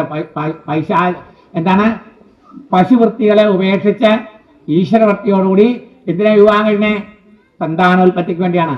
അത് അതിൻ്റെതായ രീതികൾ കൊണ്ട് ആ രീതിയിൽ കൂടി ചെയ്താൽ നമുക്ക് മനസ്സ് ദുഃഖിക്കാണ്ട് നല്ല കുട്ടികളെ ഉണ്ടാവും. പിന്നെ ചെറിയ കാര്യങ്ങളൊക്കെ ഇവർ പറയാണ്ട് പറ്റില്ല. എന്താ ഇങ്ങനെ മീൻ എങ്ങനെയാ പിടിക്കപ്പെടുന്നേ? ചൂണ്ടയിൽ എന്താ എൻ്റെ ഉള്ളിൽ എന്താണ് വലിയൊരു കുരുക്കുണ്ട്.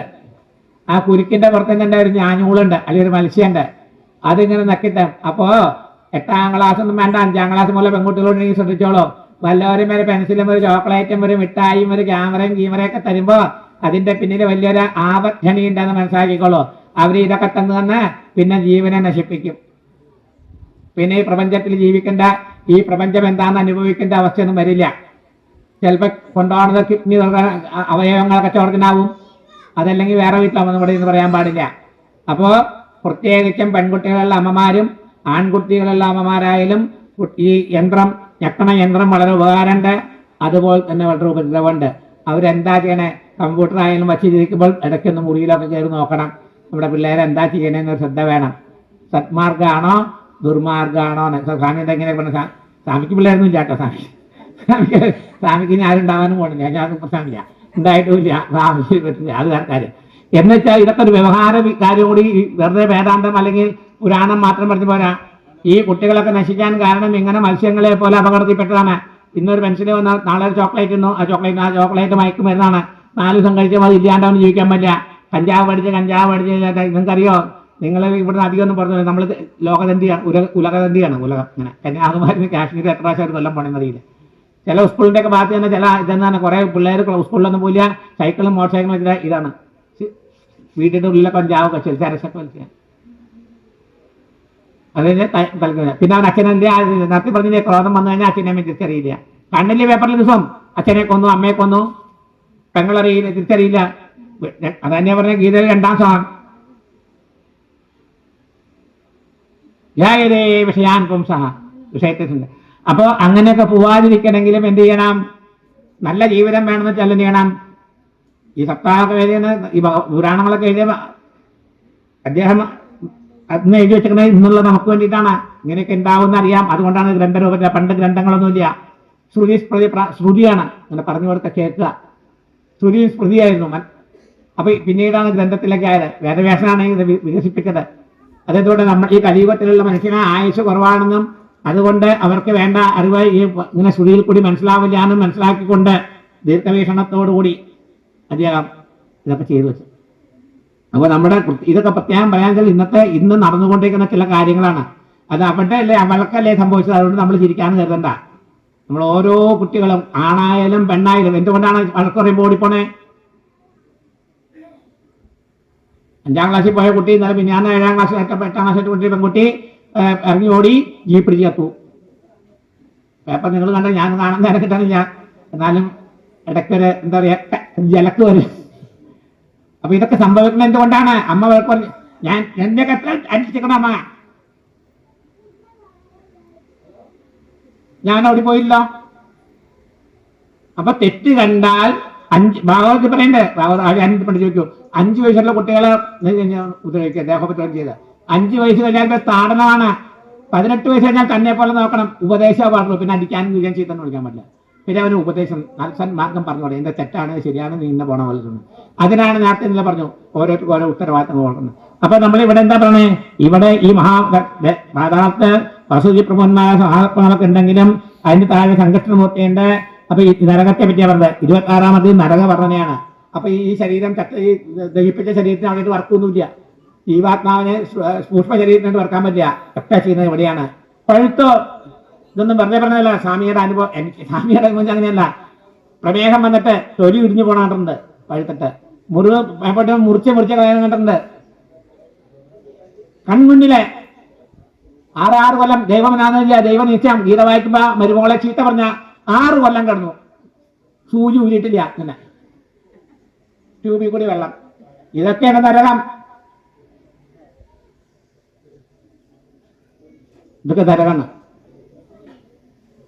ഇരുന്ന സുഖമായ ഭക്ഷണം കഴിഞ്ഞ ഭാര്യയുടെ പടിയിൽ തലവച്ച് കൊള്ളു.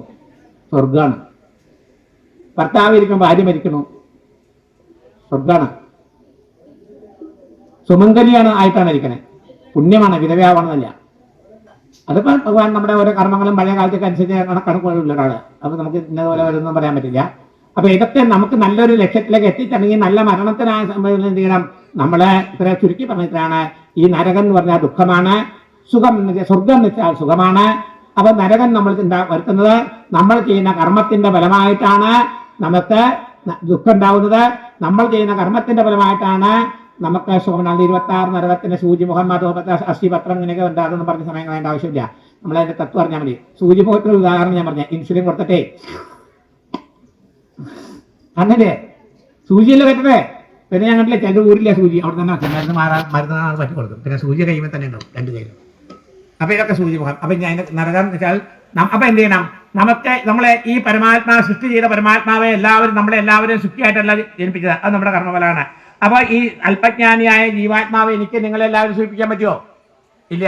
അപ്പൊ ഒരു കാര്യം നമുക്ക് ചെയ്യാൻ പറ്റും. നിങ്ങൾക്ക് ഒരു നേരത്തെ ഭക്ഷണം തരാൻ പറ്റിയില്ലെങ്കിലും നിങ്ങൾ കഴിക്കുന്ന ഭക്ഷണത്തില് മണ്ണ് വാരിയിടാതിരിക്കാം, അത് നശിപ്പിക്കാതിരിക്കാൻ ശ്രമിക്കാം, അല്ലേ? അപ്പൊ അങ്ങനെ ചിന്തിച്ചാൽ മതി. നമുക്ക് അതാ ഞാൻ നേരത്തെ പറഞ്ഞു, ഭഗവാൻ കഥയിൽ വരുന്നുണ്ട്. നമ്മള് ദാനധർമാദികൾ ചെയ്യണം, തീർത്ഥയാത്ര ചെയ്യണം. ഇതൊക്കെ എന്താ നേരത്തെ പറയുന്നത്? ഇതൊക്കെ എന്തിനാ പറയണേ? ഇതൊക്കെ നമുക്ക് പ്രപഞ്ചം എന്താണെന്ന് അറിയാൻ പറ്റും. അപ്പൊ നമ്മളെ ഈ പ്രപഞ്ചമാകുന്ന സാഗരത്തില് ഈ സാഗരത്തിൽ കെട്ട് ഒത്തിളങ്ങിയ പോലെ മുങ്ങിത്താകാതിരിക്കണമെങ്കിൽ ആരെ ആശ്രയിക്കണം? ഈ സൃഷ്ടിച്ചതായ ഈ ഭൂലോക ഒക്കെ ഉണ്ടാക്കിയതായ പരമാത്മാവിനെ നിങ്ങൾക്ക് ഇഷ്ടമുള്ള ഏതെങ്കിലും രൂപത്തില് നല്ലവണ്ണം ധ്യാനിക്കുക, ജപിക്കുക. അപ്പൊ അങ്ങനെ നരകവർണ്ണനോടുകൂടി പഞ്ചമസ്കന്ധം അവസാനിപ്പിച്ചുകൂടെ.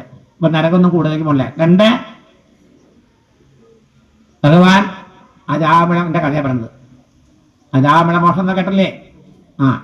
പരമകാരുണികനായ കരുണാനിധിയായ പരമേശ്വരൻ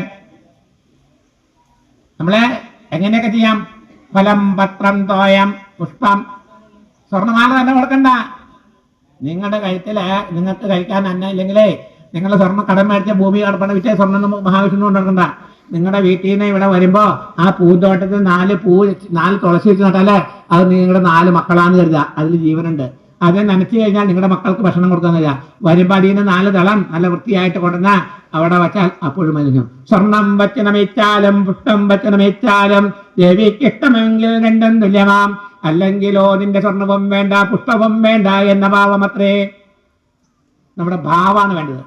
ശബരി ജൂട്ടാ ബയർക്കിലായേ. ശബരിയുടെ കഥ കേട്ടില്ലേ? ഭഗവാനോടുള്ള ഭക്തി കൊണ്ട് കടിച്ചു നോക്കി മാധുര്യമുള്ളത് മാറ്റിവെച്ചു, അത് ഭഗവാൻ സ്വീകരിച്ചു. അപ്പൊ ഇവിടെ ഭാവമാണ്. അപ്പൊ നമുക്ക് എന്ത് ചെയ്യാം? നല്ല ചെടി വീട്ടിൽ വെച്ചാൽ എന്താണ്, കടയിൽ പോയി മേടിക്കണ്ട. അത് എവിടെയൊക്കെ തുപ്പെല്ലാം ബസ്സിന്റെ മുകളിൽ നിന്ന് വീണ് തുപ്പെല്ലാം മറ്റുള്ള പല എന്തിലൊക്കെ കിടക്കണവരുണ്ട്. നമ്മുടെ വീട്ടിൽ 4 ചെടി വെക്കും. ആ 4 ചെടിക്ക് 4 ജീവനെയാണ് നമ്മൾ വളർത്തുന്നത്. വരുമ്പോൾ 4 പൂ കൊണ്ട് കൊടുക്കും. അത് ഭഗവാന്റെ പുഷ്പാഞ്ജലി ചെയ്യാം, ഇല്ലേ? അപ്പൊ ഇതൊക്കെ സത്കർമ്മങ്ങളാണ്. സത്കർമ്മങ്ങൾ അനേകത്തുണ്ട്. പണ്ട് കാലത്തൊക്കെ ഉണ്ടോ, പശുക്കൾക്ക് വെള്ളം കുടിക്കാൻ തൊട്ടിയുണ്ടായിരുന്നു, കരിങ്കല്ലോണ്ട് കെട്ടിയതിന്റെ കിണറിനകത്തും. ഇപ്പോഴും നോർത്ത് ഇന്ത്യയിലൊക്കെ പോകും. ഈ ചൂട് കാലേ ഏപ്രിൽ മാസമായ സിന്ധികളൊക്കെ റെയിൽവേ സ്റ്റേഷനിൽ വെള്ളം കൊടുക്കും, വഴിയിലെ വെള്ളം കൊടുക്കും. പണ്ട് കാലത്ത് നമ്മുടെ അവിടെയൊക്കെ ഉണ്ടായിരുന്നു സംഭാര വിതരണം, ഉത്സവങ്ങളിലെ ഗോപുരത്തറയില് പാനക വിതരണം. ഇപ്പൊ ഒന്നുമില്ല. അല്ല, എന്താ ഇല്ലാന്ന് പറഞ്ഞില്ല, വളരെ അപൂർവമാണ് അല്ലേ? കുറഞ്ഞില്ലേ? ലോപം വന്നു. അപ്പൊ അതുപോലെ നമുക്ക് പറ്റുന്ന യഥാശക്തി നമ്മളെ വല്ലതും ചെയ്താൽ നമുക്ക് പുണ്യകർമ്മങ്ങൾ ചെയ്യാം. അപ്പൊ നമ്മളെ പാപകർമ്മങ്ങൾ ചെയ്യുക, നെഗറ്റീവ് തോട്ട്സ് വരുത്താതിരിക്കാൻ, നെഗറ്റീവ് വർക്കുകൾ ചെയ്യാതിരിക്കാൻ, മറ്റൊരു നശിക്കട്ടെ പറഞ്ഞാൽ ഇങ്ങനെയൊക്കെ ചെയ്താൽ മതി. അപ്പൊ കരുണാദിയമണ്ണനെ ആശ്രയിച്ചാൽ എല്ലാ പാപികളെയും രക്ഷിക്കുന്നതാണ്. അജാമിലൻ എന്നൊരു ബ്രാഹ്മണൻ ഉണ്ടായിരുന്നു. അയാൾ വിവാഹം കഴിച്ചിരുന്നു, അയാൾ കുട്ടികളുണ്ടായിരുന്നു. അതെല്ലാം കഴിഞ്ഞാലും അയാൾ ഒരു യാഗത്തിന് വേണ്ടി വിറകെടുക്കാൻ പോയി. വിറകെടുക്കുമ്പോൾ ഒരു വേശ്യാസ്ത്രീയുമായി വരുത്തുന്ന സംസാര സാഗരത്തിൽ പെട്ടുപോയി അവൻ അതിൽ മോഹം വന്നു.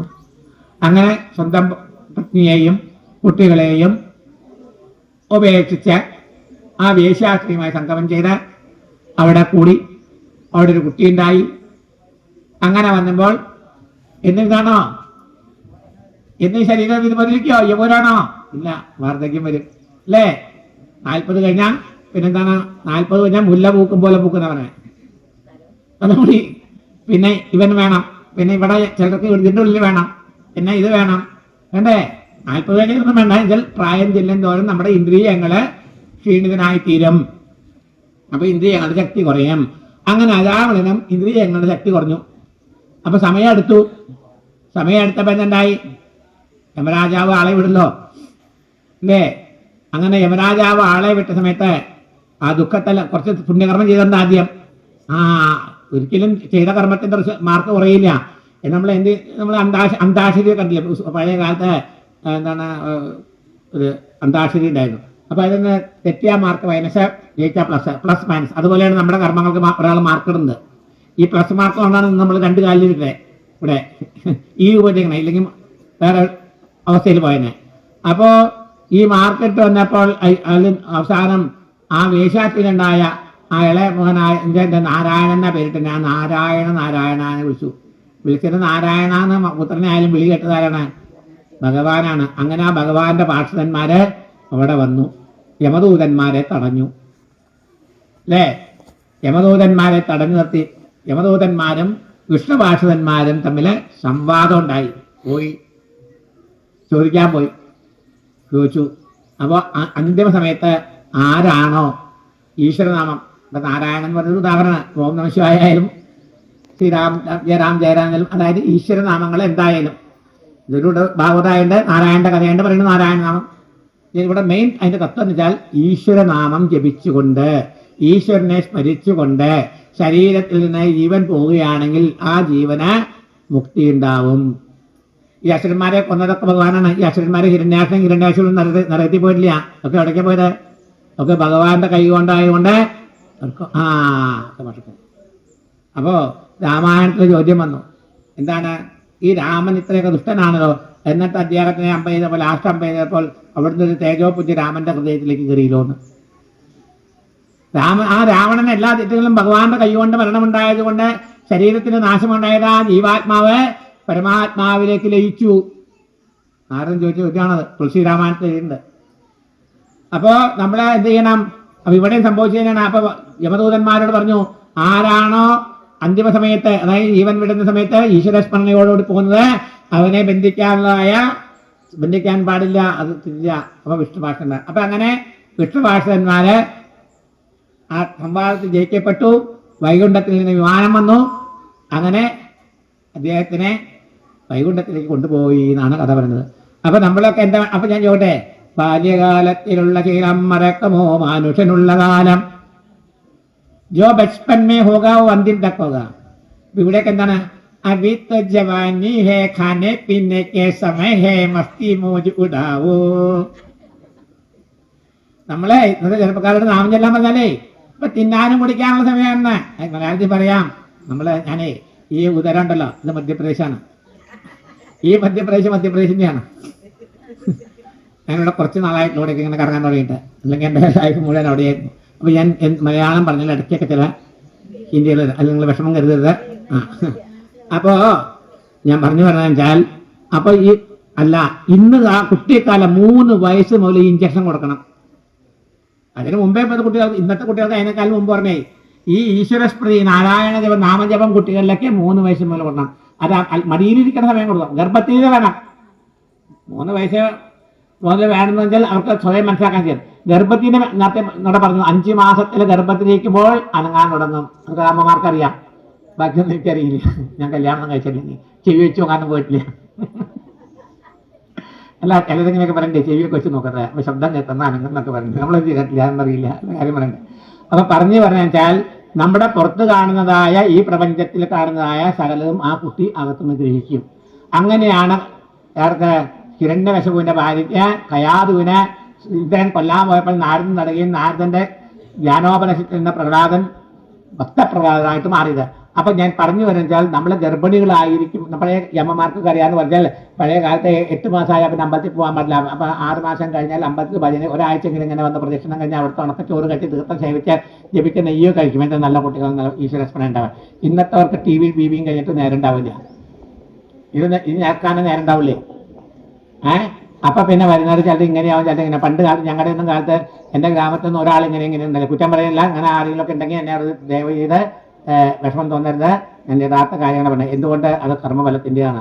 അപ്പൊ അങ്ങനത്തെ കുട്ടികൾ ഉണ്ടായതാണ്. ആ മാതാവിന് അങ്ങനെയുള്ള കുട്ടികളെ ഉണ്ടാവാനുള്ള യോഗം ഭഗവാൻ എഴുതി കൊടുത്തു. അല്ലെങ്കിൽ എല്ലാവർക്കും ഉണ്ടാവണല്ലോ, അറിയോ? അപ്പൊ ഇതൊക്കെ എന്താ പറഞ്ഞു തന്നെ? കർമ്മഫലമാണ്. അപ്പോൾ നമ്മൾ ആ കുട്ടികളുടെ ഗർഭത്തിലേക്ക്, അതിനാണ് ഗർഭത്തിലേക്കുമ്പോഴേ ഈശ്വരോപാസന വേണം. അത് ഗർഭത്തിലേക്ക് വേണ്ടാണെങ്കിൽ കുട്ടികളിലേ വേണം. മനസ്സിലായില്ലേ? അപ്പോ നമ്മളെ എപ്പോഴും ഈശ്വരനെ സ്മരിച്ചു കൊണ്ടാൽ ആ ഈശ്വരൻ നമ്മളെ ഏതാപത്തിൽ നിന്നും സംരക്ഷിക്കും. ഞാൻ ഇവിടെ ഒന്നുകൂടി ഇരിക്കുന്നില്ലായിരുന്നു. ഞാൻ അറിയണ നാടൊന്നുമല്ലത്. ഇവിടെ ഇരിക്കണോ? കൊച്ചിയിലെ വെല്ലിംഗ്ടൺ ഐലൻഡിൽ നിന്ന് എറണാകുളത്തേക്ക് വരുമ്പോൾ ഒരു പ്രാവശ്യം കൊടുങ്കാറ്റിലെ ജീപ്പ് വെണ്ടുരുത്തി പാലത്തിൽ, ജീപ്പല്ല സോറി ബോട്ട് പോയി മുങ്ങിയില്ല. ഇവിടെ വന്നു. അതുകൊണ്ട് ഇവിടെ ഇരുന്നു. മാനസരോവറിൽ അവിടെ ബസ് മുങ്ങിപ്പോയി. പാലൊന്നുമില്ല. അന്ന് ഇങ്ങനെ കൊണ്ടുപോകണം. ഒരു കല്ലിൽ താങ്ങി പോയി. ഉള്ളിൽ കൂടി വെള്ളം കയറി ഫ്രണ്ട് സീറ്റിലൊക്കെ ഓടി പോയി. സൈഡിൽ കൂടി കയറി മോളിൽ കയറി പിന്നെ ചാടിക്കയറി കുടിഞ്ഞ് വന്നു എന്ന് ഇവിടെ ഇരിക്കുന്നത്.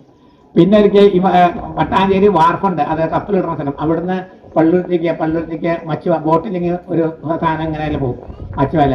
അത് കാറ്റടിച്ചു കൊണ്ടുപോയി കണ്ണമാലിയിൽ പോയി ചെളിയിൽ കാണും. അങ്ങനെ പല അപകടങ്ങളിൽ നിന്നും ഇവിടെ ഇന്ന് ഇരിപ്പുണ്ടെങ്കിൽ ഭഗവതിയുടെ സർവശക്തിയായ ഭഗവാനായിട്ട് ഭഗവതിയായിട്ടും എന്തായാലും കുഴപ്പമില്ല. ഭഗവാന്റെ എന്ന് പറഞ്ഞോളൂ. ആ ഭഗവാന്റെ കൃപ കൊണ്ട് മാത്രമാണ്. അതായത് എന്തുകൊണ്ട്? ഈശ്വരനാമത്തിന്റെ ശക്തി മാത്രമാണ്.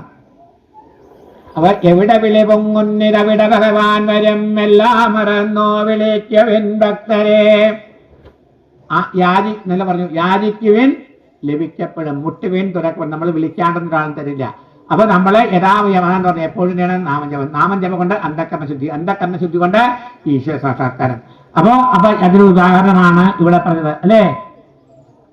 അജാമിളന്റെ ഉദാഹരണം, അജാമിള മോശം. അത് 3 അധ്യായമായിട്ടാണ് ഇവിടെ വർണ്ണിക്കുന്നത്. അതിന് തത്വം ഇത്രയേ ഉള്ളൂ. ആ തത്വം നമ്മൾ പറഞ്ഞു കഴിഞ്ഞു. അപ്പൊ 4ാമത് പ്രദേശികളുടെ പുത്രനായ ദക്ഷന്റെ വംശമാണ് പറയുന്നത്. ദക്ഷന്റെ വംശം പറയാൻ പ്രദേശികളെ ഭഗവത് ദർശനം സമ്പാദിച്ച് മടങ്ങുന്ന സമയം വൃക്ഷങ്ങളെ ഭൂമിയെ ആക്രമിച്ച് നിൽക്കുന്നതായി കണ്ട് ക്രൂദ്ധന്മാരായിക്കൊണ്ട് എന്ത് ചെയ്തു തീരുകയും അവസാനം സോമന്റെ കൽപ്പനയനുസരിച്ച് ശാന്തന്മാരായി തീർന്നു. വൃക്ഷങ്ങളുടെ പുത്രിയെ തന്റെ പത്നിയായി സ്വീകരിക്കാൻ തിരിച്ചു. ദക്ഷൻ എന്ന പുത്രനുണ്ടായി. അദ്ദേഹം വിന്ധ്യാപർവ്വതം പ്രാപിച്ച് ദുഷ്കരമായ തപസ് ചെയ്തു. ഹംസവൃക്ഷം എന്ന ദിവ്യ സ്തോത്രത്താൽ ഭഗവാനെ സ്തുതിച്ചു. അല്ലേ? ഇത് വേറൊരു ഉദാഹരണം കൂടി പറയാം. നമ്മൾ മനുഷ്യരാരെങ്കിലും ജനിച്ച ഉടനെ തപസ്സിന് പോകണ്ടോ? ഇല്ല. നമ്മൾ പുരാണങ്ങൾ പലതും വായിച്ചല്ലേ. ഈ രാക്ഷസന്മാരുണ്ടായി എവിടേക്കാ പോണേ? രംഭനം സുരംഭനം മഹിഷാസുരനൊക്കെ എവിടേക്കാ പോയത്? തപസ് ചെയ്യാൻ, ത്രൈലോകാധിപത്യം വേണ്ടി, അധികാരത്തിന് വേണ്ടിയാണ്. എന്നാലും അവരൊക്കെ എന്ത് ചെയ്യണം? തപസ് ചെയ്യാനാണ്. നമ്മള് ഒരു കുട്ടി നാമം ജപിക്കാൻ പോയാൽ ഉടനെ ആ കുട്ടിയുടെ അമ്മ പറയും, മോനെ നീ പോണ്ട, നീ സന്യാസിയായി പോ, നീ അമ്പലത്തിൽ പോകണ്ട, നാളെ മുതൽ ഇവിടെ പോ, വേറെ ക്ലാസ്സിൽ പോകാൻ പറയും. എന്തുകൊണ്ട്? അവിദ്യ ബാധിച്ചു കണ്ണ. അതല്ല, ആ കുട്ടിയുടെ ജീവിതം നന്നായിക്കോട്ടെ. കുട്ടികളെ മടിയിലിരുത്തി പറഞ്ഞു കൊടുക്കണം നാമം. അതില്ല, സമയമില്ല. ഒക്കെ 3 വയസ്സാകുമ്പോൾ ഈ മയക്കുമരുന്നിന്റെ ഒക്കെ ചില കാര്യങ്ങളോട് പറയാനും നിർത്തിയില്ല. ഉള്ള കുട്ടികളെ ശ്രദ്ധിക്കട്ടെ. പണമല്ല ഏറ്റവും വലുത്, ധനം വേണം. ധർമ്മം, അർത്ഥം, കാമം, മോശം. ധർമ്മം നിലനിർത്തി ധർമ്മത്തിൽ കൂടി അർത്ഥം സമ്പാദിച്ചാൽ നമ്മുടെ ആഗ്രഹങ്ങൾ നിറവേറ്റി നമ്മൾ ലക്ഷ്യത്തിലേക്ക് പോകണം. പണം മാത്രമുണ്ടായി സ്വർണം തിന്നാൽ പശിമാറിടുമോ? സ്വർണം പിന്നെ പണമുണ്ടായാൽ ഗുണമുണ്ടാകുമോ? പണത്തിന്റെ ചക്കറില് പ്രസവിച്ച് 3 മാസം ആകുമ്പോഴേക്കും ക്രീച്ച് കൊണ്ട് തട്ടും. അവിടെ മയക്കുമരുന്നിലെ എന്താണ് വെള്ളത്തിലെ മയക്കുമരുന്ന് കത്തി ആയമാര് ടി വിയും കണ്ടിരിക്കും. ചിലപ്പോൾ കൊച്ചു ബക്കറ്റിൽ ചത്തുന്നേക്കാം, കൊച്ചു ബക്കറ്റിൽ വീണി ചത്തുന്നേക്കാം. അപ്പൊ ഈ മയക്കുമരുന്ന് എവിടുന്ന 3 മാസം മുതലേ കൊച്ച അടിമപ്പെട്ടു. അത് കഴിഞ്ഞ് ചില കുട്ടികളെ വില്ലന്മാരാണ് കുട്ടികളെ നോക്കല്ല, അവർ 6 വയസ്സിലൊക്കെ നോക്കി അവരെ അല്ലെങ്കിൽ അവരുടെ കൂടെ നിന്ന് പഠിപ്പിച്ച് അങ്ങനെയല്ല, അവരെ കൊണ്ട് ഹോസ്റ്റലിൽ ചേർക്കും. അവിടെ നല്ല ഗുണങ്ങളെല്ലാം പഠിക്കും. അവിടുന്നും കൂട്ടുകെട്ടിൽ നിന്ന് കുറെ കിട്ടും ഇല്ലേ? എന്നിട്ട് വരുമ്പോഴാ പിന്നെ അമ്മയെ തല്ലാൻ തുടങ്ങും. പിന്നെ കാരണക്കാരാണ്. പണ്ട് കാലത്തൊന്നും കുഴപ്പമില്ല. പണ്ട് കാലത്ത് അമ്മമാര് ഇന്ന് മുല കൂട്ടില്ല, പറയാനും പാടില്ല. എവിടെ നിന്ന് സൗന്ദര്യം കുറയും. എൻ്റെ അമ്മയൊക്കെ പറഞ്ഞ് ചെന്യായം കഴിച്ചിട്ട് ഞാൻ വലിച്ചു കുടിച്ചിരുന്നു. നമുക്ക് ഓർമ്മയില്ല കുട്ടിക്കാലം. അമ്മ പറഞ്ഞു കേട്ടിട്ടുണ്ട്. എന്നുവെച്ചാൽ നമ്മളൊക്കെ ആ അമ്മയുടെ പാൽ കുടിച്ച് ജീവിച്ചാകണം. അപ്പൊ ഇന്ന് അതൊന്നും കൊടുക്കില്ല, കുപ്പിപ്പാലാണ് എങ്കിൽ. അതെന്താണ്? പൊടി മേടിക്കണ പൊടിയാണ്. അതിലെന്തൊക്കെ നമ്മൾ കാണില്ല. അപ്പൊ ഈ മയക്കുമരുന്നും വിഷം കുട്ടികൾക്ക് നമ്മളിതിനെ കൊടുക്കുകയാണ്. അപ്പൊ ആവുന്നതും നിങ്ങൾ അമ്മമാർ ചെയ്യേണ്ടത് പണം മാത്രമല്ല, കുറച്ചൊരു അവസ്ഥയെങ്കിലും കുട്ടികളുടെ അവസ്ഥ പറഞ്ഞവരെ ജോലിയും കാര്യമൊന്നുമല്ല പ്രധാനം. ആ കുട്ടികളെ നല്ല സംരക്ഷണം കൊടുക്കുക, ആ കുട്ടികൾക്ക് നല്ല മാർഗം കൊടുക്കുക. ഇപ്പൊ അതില്ല. പണ്ട് കൂട്ടുകുടുംബമുണ്ട്, ഒരാളില്ലെങ്കിൽ ഒരാൾ നോക്കുന്നത്. ഇപ്പൊ കൂട്ടുകുടുംബം ഞാൻ രണ്ട് എനിക്കൊന്ന് അല്ലേ? ഞാൻ 2 എനിക്ക് 2 ചുരുക്കാണ് 1. അപ്പൊ ഈ അവസ്ഥയിൽ വന്നപ്പോ അത് നമുക്കുള്ള കൂടുതൽ, നമ്മുടെ സ്വഭാവമായിട്ടാണ് കൂടുതൽ. എന്താ മനസ്സിലാക്കാത്തത്? അല്ലാത്തവർക്ക് ഇഷ്ടം പോലെ ഉണ്ടാകുന്ന പറയില്ല. അപ്പൊ ഇത് കുറെ കാര്യങ്ങൾ വ്യവഹാരത്തിൽ കൃത്യം സ്വാമി പുരാണ കഥകൾ മാത്രം പറഞ്ഞിട്ട് കാര്യമില്ല. ഇതൊക്കെ കുറച്ച് വ്യവഹാരത്തിൽ കാര്യങ്ങൾ പറഞ്ഞാൽ നമ്മുടെ കുട്ടികളെ ഈ കണ്ട കൊച്ചു കുട്ടികളെ അവരൊക്കെ നാളത്തെ ഭാവിയിൽ അവരാണ് ഈ രാജ്യം ഭരിക്കേണ്ടവരെ. അവർക്കെങ്കിലും വേണ്ടത് നമ്മുടെയൊക്കെ കഴിഞ്ഞു. ഇതിപ്പോ ഇന്നും ഇവിടെ ഇരുന്ന് പോയാൽ നല്ലതാണ്. നമുക്ക് ഇന്ന് ആഗ്രഹമൊന്നുങ്ങളൊന്നുമില്ല. അപ്പോൾ ഈ കുട്ടികൾക്ക് നമ്മൾ അമ്മമാരെ മുത്തശ്ശിമാരൊക്കെ പറഞ്ഞ് ആ മഹത്വങ്ങളെ കുറിച്ച് പറഞ്ഞ് മനസ്സിലാക്കിക്കൊള്ളണം. അപ്പൊ ഈശ്വരനാമത്തിന്റെ ഗുണാണ് അരാമണ മഹത്വം പറഞ്ഞത്. പിന്നെ ഇവിടെ ഇത് പറഞ്ഞു, ആ വിദ്യാപർവ്വതം പ്രാർത്ഥിച്ച ദുഷ്ടമായ തപസ് തുടങ്ങി. ഹംസകുക്കിയ നാരായണ കവചം പറഞ്ഞില്ലേ? എന്താണ്? എല്ലാ ദേവതമാർക്കും കവചമുണ്ട്. കവചം ചെന്ന പടച്ചിട്ടാണ്. എന്താണ് ആ ഗുണം? ഒരു വിഷ്ണു ഭക്തനാണെങ്കിൽ നാരായണ കവചം ചെല്ല അവനെ ഇറങ്ങിക്കഴിഞ്ഞ് പുറത്തിറങ്ങാച്ചാൽ അവനെ നേരത്തെ ജപിച്ചുല്ലോ. അല്ലെങ്കിൽ അതുപോലെ സുബ്രഹ്മണ്യ കവചമുണ്ട്, എല്ലാത്തിനും കവചമുണ്ട്. ഈ കവചം ചൊല്ലി പുറത്തിറങ്ങി കഴിഞ്ഞാൽ നമ്മളെ പടച്ചട്ടയിട്ട പോലെയാണ്, വെട്ടേൽക്കില്ല. എന്നുവെച്ചാൽ നമ്മളെ പോണ മാർഗത്തില് നമുക്ക് തടസ്സങ്ങൾ ഉണ്ടാവില്ല. നമ്മുടെ തടസ്സങ്ങളെ ഭഗവാൻ സ്മരിച്ചുകൊണ്ട് പോകുമ്പോൾ ഭഗവാൻ നമ്മളെ സംരക്ഷിക്കും. അങ്ങനെ അരണിയിൽ നിന്ന് അഗ്നി എന്ന പോലെ എവിടുന്ന് അഗ്നി ഉണ്ടാക്കുക? ഹോമത്തിനൊക്കെ കണ്ടിട്ടുണ്ടോ? ഒരു അരണി താഴെയുണ്ടാവും മരം, ഒരു മരം മുകളിലുണ്ടാവും.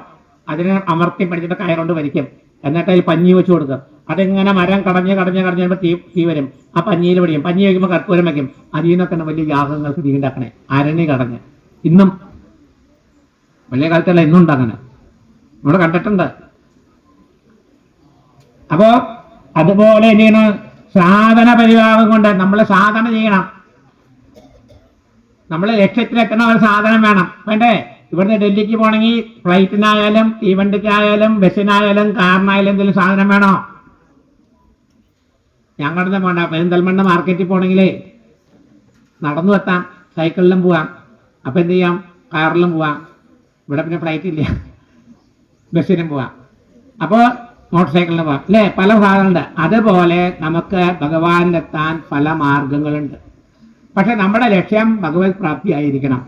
അതിനുവേണ്ടി നമ്മൾ പ്രവർത്തിക്കണം. അപ്പൊ ഏത് മാർഗം സ്വീകരിക്കുന്നോ അതനുസരിച്ച് സ്പീഡിലെത്തുക, വേഗം എത്തുക, പതുക്കെ എത്തുക. അപ്പൊ ഇവിടെ എന്താ ചെയ്ത? തപസ് ചെയ്തു. ഭഗവാനെ സ്തുതിച്ചു. അപ്പൊ ഭഗവാന്റെ പ്രാപ്തി ഉണ്ടായി. ആ ഭക്തരെ അനുഗ്രഹിക്കാനായിട്ട് ത്രൈലോകമോഹന സ്വരൂപം സ്വീകരിച്ചു. ആര്? ഭഗവാൻ. സർവപ്രാണഭൂഷണനായി അവിടെ ആവിർഭവിച്ച് സർവ്വദേവന്മാരാലും ശ്രീ നാരദാദികളാലും ചുറ്റപ്പെട്ടുകൊണ്ട് ഭഗവാൻ തന്റെ മുന്നേ പ്രകാശിതായ കണ്ട ദക്ഷൻ ആരാ തപസ്സിന് പോയതോടെ? ദക്ഷൻ ഏത് മന്ത്രം വെച്ച്? ഹംസമന്ത്രം അല്ലേ? ഹംസവിക്യമെന്ന മന്ത്രം ജപിച്ചുകൊണ്ടാണ് ആ ശ്രീപാദപത്മങ്ങളിൽ ഭഗവാനെ കണ്ടപ്പോഴോ ദണ്ഡ പോലെ ദണ്ഡവത്ത് എന്ന് വെച്ചാൽ പടി വീണ്ട പോലെ വീണ്ടും നമസ്കരിച്ചു. അങ്ങനെ അവിടുത്തെ കൽപ്പന പ്രകാരം അശക്നി എന്ന് പറഞ്ഞ സ്ത്രീയെ പത്നിയായി സ്വീകരിച്ചു. അത് കഴിഞ്ഞ് പ്രജാപതിയിലെ അശക്നിക്ക് 10,000 പുത്രന്മാരുണ്ടായി. കരുണാപരൻ ഈ ലിംഗദേഹമാണ് സർവസംസാര കാരണം. അതിന്റെ ആദ്യന്റെ ലിംഗകാരണം ഈ ലിംഗം എന്ന് വെച്ചാൽ എന്താണ്? അടയാളം എന്നാണ്, സൈൻ. ശിവലിംഗം വെച്ചാൽ തെറ്റിദ്ധാരണയൊക്കെ ഉണ്ടോ മാറ്റം കേട്ടോ. പറഞ്ഞത് സ്വാമിജി സ്റ്റേജിൽ ഇരുന്ന് അങ്ങനെയൊക്കെ പറഞ്ഞു പറഞ്ഞത് ഈ ശിവലിംഗം എന്ന് വെച്ചാൽ ചില ആളുകൾക്ക് മഹാ തെറ്റിദ്ധാരണകളുണ്ട്. അത് എന്താണ്? നിർവികാര രൂപമാണ്, വികാരമില്ല, ഒരു രൂപമില്ല, സകാര രൂപമല്ല. ഇതൊക്കെ സകാര രൂപമാണ്. ആകൃതിയുണ്ട്. ശിവലിംഗത്തിന് ആകൃതിയില്ല. താഴെയുള്ള ശിവന് ആകൃതിയിലുള്ളതാണ്. അന്തികാളൻ ആരാ? അന്തിമഹാകളൻ രൂപത്തിലാണ്. സാക്ഷാൽ ശിവലിംഗത്തിലെ രൂപമില്ല, ഒരു അടയാളം. അത് ശിവരായി നമ്മൾ സങ്കല്പിച്ചുകൊണ്ടാണ് അതിൽ അഭിഷേകം പോയി നടത്തുന്നത്. എന്നായില്ലേ? പിന്നെ ഈ ദുർവ്യാഖ്യാനം ചെയ്യുന്ന ആളുകളുടെ ചക്കറിൽ പെടരുത്. അപ്പൊ ഇവിടെ അദ്ദേഹം ഉണ്ടായി ആ ലിംഗം ദേഹം, ആ ലിംഗം അടയാളം, അതാണ് സർവസംസാര കാരണം. ഇതിന്റെ ആദ്യനാശം മോശമാകുന്നു. അപ്പൊ നമ്മുടെ നേരത്തെ പറഞ്ഞു ധർമാർത്ഥ കാമം. ഈ മനുഷ്യ ജന്മത്തിന്റെ ലക്ഷ്യം മോശമാണ്. അതിനുവേണ്ടി നമ്മൾ പ്രവർത്തിക്കണം, അതിനുവേണ്ടി പ്രയത്നിക്കണം. ഒരു ഡോക്ടർ ആവണമെങ്കിൽ, എഞ്ചിനീയർ ആവണമെങ്കിൽ, ഒരു IAS ആവണമെങ്കിൽ, IPS ആവണമെങ്കിൽ പ്രവർത്തിക്കണം, IFS ആവണമെങ്കിൽ പ്രയത്നം ചെയ്യണം. അല്ലാതെ വേറെ ചില ആളുകൾക്ക് മാത്രമാണ് പരീക്ഷ എഴുതാണ്ട് പാസ്സാവാൻ പറ്റും. നമുക്ക് പറ്റില്ല കേട്ടോ. അതും പ്രത്യേകിച്ച് ഞാൻ പറഞ്ഞോ, നിങ്ങൾക്ക് ഒട്ടും പറ്റില്ല. നമുക്കിവിടെ വന്നിരിക്കുന്ന ആളുകൾക്ക് ഒട്ടും പറ്റില്ല. എന്താതെ ഒക്കെ സീരിയസിൽ മനസ്സിലാക്കുക. അങ്ങനെ എല്ലാ സ്ഥലത്തും പറയാൻ പാടില്ല അല്ലേ? 100-ന് 2 ഉണ്ടാവുക, മറ്റുള്ളവർക്ക് 10 ഉണ്ടാവും, 20, 40 ഉണ്ടാവും. അപ്പൊ അതൊക്കെ പറയുള്ളൂ. ഇത് കേട്ടിട്ടുണ്ടായി എല്ലാ മറ്റുള്ള മക്കളൊക്കെ സർവസംഘപരിത്യാഗങ്ങളായി. എന്നുവെച്ചാൽ വിവാഹമൊന്നും കഴിക്കാണ്ട് എല്ലാവരും ഭഗവാനെ സ്മരിക്കാനായി പുറപ്പെട്ടു. ശ്രീനാരദന്റെ ദിവ്യോപദേശങ്ങളാൽ അവരെയും പരമവിദഗ്ധന്മാരും സർവപരിത്യാഗികളായി എല്ലാം ഭാര്യയും കുട്ടികളൊന്നും ഇല്ലാണ്ട് ഭഗവത് സ്മരണയിലേക്ക്. ഇത് കേട്ട ശൂദ്രനായ ദക്ഷൻ ശ്രീനാരദനെ ശപിച്ചു. അങ്ങക്ക് ഒരു ദിക്കിലും സ്ഥിരമായി നിൽക്കാൻ സാധ്യമല്ല. അപ്പൊ ദക്ഷന്റെ ശാപം കൊണ്ടാണ് ശ്രീനാരദൻ ഒരു സ്ഥലത്തും സ്ഥിരമായി നിൽക്കാത്തത്. അത് നമ്മൾ മനസ്സിലാക്കണം. ശ്രീനാരദൻ എന്ന് പറഞ്ഞാൽ എന്താ പറയാ, പുഷ്ടും കുരിശും കൊണ്ട് നടക്കുന്ന നരം ദദാതി ഇത് നാരദ എന്നാണ്. എല്ലാവർക്കും ആ പരമാത്മാവിനെ കുറിച്ചുള്ള അറിവ് തരുന്നവനാണ് നാരദൻ, അല്ലാണ്ട് ഏഷണി വീരനല്ല. സാധാരണ ഈ വീരനെ കൊണ്ട് പോയാൽ സാധാരണ ചില ആളുകളുടെ മുമ്പിൽ എന്താ വെച്ചാൽ അവൻ ഏഷണി വീരനല്ല അവൻ. അപ്പൊ അതുപോലെയാണ് അവർ പറയുന്നത്. ദക്ഷന്റെ ശാപം കൊണ്ടാണ് നാരദൻ ഈ ലോകം മുഴുവൻ ചുറ്റിക്കറങ്ങിക്കൊണ്ടിരുന്നത്. എന്തുകൊണ്ടാണ്? ദക്ഷന്റെ മക്കളെ പരിത്യാഗികളായി ഈശ്വരവിശ്വാസത്തിലേക്ക് പറഞ്ഞു വെച്ചു. വിവാഹ ജീവിതം കുട്ടികളെ ഉണ്ടാക്കാൻ, അതായത് സന്തോൽപാദനം ഉണ്ടായില്ല, വംശവർദ്ധന നിന്ന് പിന്തിരിപ്പിച്ചു. പുത്രന്മാർ ശ്രീനാരദോപദേശം കൊണ്ട് പിന്നെയും സർവസംഘ പരിത്യാഗികളായി പോയപ്പോൾ ദക്ഷപ്രജാപതി അശക്നിൽ 60 പുത്രിമാരെ, പിന്നെ 60 പേര്. അപ്പൊ അന്നത്തെ കാലത്ത് എത്ര വിശ്വരൂപം ജനിച്ചു? ദിരിയുടെ വംശത്താം ദിരി രൂപത്തിലെ വിശ്വരൂപം ദർശിച്ചു. അങ്ങനെ ഇന്ദ്രൻ തിരുഭുവനക്ഷേത്രത്തിന്റെ മക്കളായി തീർന്നൊരിക്കൽ ഇന്ദ്രൻ എന്താണ്? ഇന്ദ്രൻ മഹാകളനാണ്, ദേവതാന്ന് കൊണ്ട് കാര്യമില്ല. ഒരാളും നല്ല വഴിക്ക് പോകണമെന്നില്ല, ഒരാളുടെ ഉയർച്ചയാണ്, അസൂയാലുമാണ്. ഇവിടെ നിന്നല്ല ഇത് കഥ വരും. വൃത്താസുരനെ കൊന്ന അത് വന്ന് ഇങ്ങനെ. ഇന്ദ്രൻ മഹാകളനാണ്. ഇന്ദ്രനെ വേറെ പണി ചെയ്തു അറിയില്ലേ? കാക്കായി എറിഞ്ഞ് രാമായണത്തിൽ ഇന്ദ്രന്റെ കഥയുണ്ട്. പോട്ടെ. ഗുരുവും ഗോവിന്ദനും ഭഗവാന്റെ സത്യങ്ങളോ ഗുരു നിൽക്കണോ, ആരെയാണ് പ്രണയിക്കേണ്ടതെന്ന് ചോദിച്ചു. കബീർദാസന്റെ ആദിത്യ പ്രണാമം ഗുരുവിനായിരിക്കണം, ആദിത്യ പ്രണാമം അമ്മയ്ക്കായിരിക്കണം. പരമമാകുന്ന നഗ്നമായ സത്യമാണ് ഞാൻ ആരുടെ പുത്രനാണെന്ന് എൻ്റെ അമ്മയ്ക്ക് മാത്രമേ അറിയൂ. അമ്മ പറഞ്ഞ അറിവാണ് ഇന്ന വ്യക്തി ഇന്ന പിതാശ്രീയാണെന്നുള്ളത്. പിന്നെ നമ്മുടെ അനുഭവങ്ങളാണ്. അമ്മയുടെ ഗർഭപാത്രത്തിലുള്ള ആരുടെ ബീജമാണ് വീഴുന്നത് അമ്മയ്ക്ക് അറിയുന്നത് നമുക്കറിയില്ല. അറിയോ? സത്യമാണ് സ്വാമി ഇവിടെ ഇന്ന് ഇതിനൊക്കെ പറഞ്ഞു പറയുന്നത്, പരമായ സത്യമാണ്. അതുപോലെ ഇന്ദ്രൻ എന്താണ്? ഇന്ദ്രൻ ഗുരുവിനെ വന്ദിച്ചില്ല. ഇത് ഈശ്വരനാണ്, ഇത് പ്രപഞ്ചമാണ്, ഇത് ഇന്നതാണെന്ന് പറഞ്ഞ് പല കൊള്ളതാക പണിയാണെങ്കിൽ ഒക്കെ ശാപം കിട്ടും. താമരത്തണ്ടിലൊക്കെ ഒളിച്ചിരിക്കേണ്ടി വന്നിട്ടുണ്ട്. നമുക്ക് പോട്ടെ, അതൊക്കെ പള്ളിയിൽ വരും. ഇവിടെ അല്ലെങ്കിൽ ദേവിഭാഗത്തിലൊക്കെ കൂടുതലുണ്ട്. അപ്പോൾ അവിടുന്ന് പറയുന്നു, ഉടനെ ഇന്ദ്രന് ശാപം കിട്ടിയപ്പോൾ മനസ്സിലായി ഞാൻ തെറ്റാ ചെയ്തത്, ഗുരുവിനെ വന്ദിച്ചില്ല എന്ന്. ഇവിടെ പോയിട്ടുണ്ടാവും, മഹാകാലോമ്മേക്കാൾ മഹാകാൾ. ഉജ്ജയിനിൽ മഹാകാൾ എന്നൊരു ക്ഷേത്രമുണ്ട്, കേട്ടിട്ടുണ്ടോ? ഉജ്ജയിൻ പോയിട്ടില്ല അല്ലേ? ഉജ്ജയിൻ, മധ്യപ്രദേശ് ഉജ്ജയിൻ എന്നൊരു ക്ഷേത്രമുണ്ട്. ദ്വാദശ ജ്യോതിർലിംഗത്തിലെ ഒരു ക്ഷേത്രമാണ് ഉജ്ജയിനിൽ മഹാകാളൻ. അവിടെ കാകപുശുണ്ടി ഗരുഡ സംവാദം ഉണ്ട്, നടന്ന സ്ഥലമാണത്. പിന്നെ 12 ഒരു ജ്യോതിർലിംഗാണ് ഇവിടെ. അതിൻ്റെ അടുത്ത് തന്നെ ത്രയംബകേശ്വർ, അത് ത്രയംബകേശ്വർ മഹാരാഷ്ട്രയിലെ. ഉജ്ജയിൻ, മഹാകാലേശ്വർ, ഓംകാരേശ്വർ. അവിടെയാണ് ശ്രീ ശങ്കരാചാര്യ ഗുരു ഗോവിന്ദപാദരെ കണ്ടുപിടിച്ചതാണ് അവിടെ ഭാഗം. അങ്ങനെ ഓരോ ദ്വാദശ ജ്യോതിർലിംഗങ്ങളുടെ വശമുണ്ട്. അവിടെ ഉജ്ജയിനാണ് കാലാമേക്കാൾ മഹാകാൾ. അപ്പൊ അവിടെ ഗുരു കാകപുശുണ്ടി ഗരുഡ സംവാദം ഉണ്ടായിട്ടുണ്ട്. അതായത് ഗുരുവിനെ നിന്ദിച്ചിട്ട് എന്താ സംഭവിച്ചതെന്ന്. അപ്പൊ ഇവിടെ ഇന്ദ്രൻ ഗുരുവിനെ നിന്ദിച്ചു, ഗുരു ശപിച്ചു. അത് കഴിഞ്ഞപ്പോ എന്താണ്, ബൃഹസ്പതി സ്വന്തം മായ കൊണ്ട് ഇന്ദ്രനെ കാണാത്ത പോലെ മറഞ്ഞിരുന്നു. അസുരന്മാരെ ഈ അവസരം പാഴാക്കിക്കൊണ്ട്, അവസരവാദികളാണ്, എന്ത് ചെയ്തു? ഇന്ദ്രപ്രസ്ഥം കഴിക്കില്ല, യുദ്ധം ചെയ്തു. ഗുരുവിന്റെ ശാപവും കൂടി കിട്ടി. അപ്പൊ ദേവന്മാരെ തോറ്റു.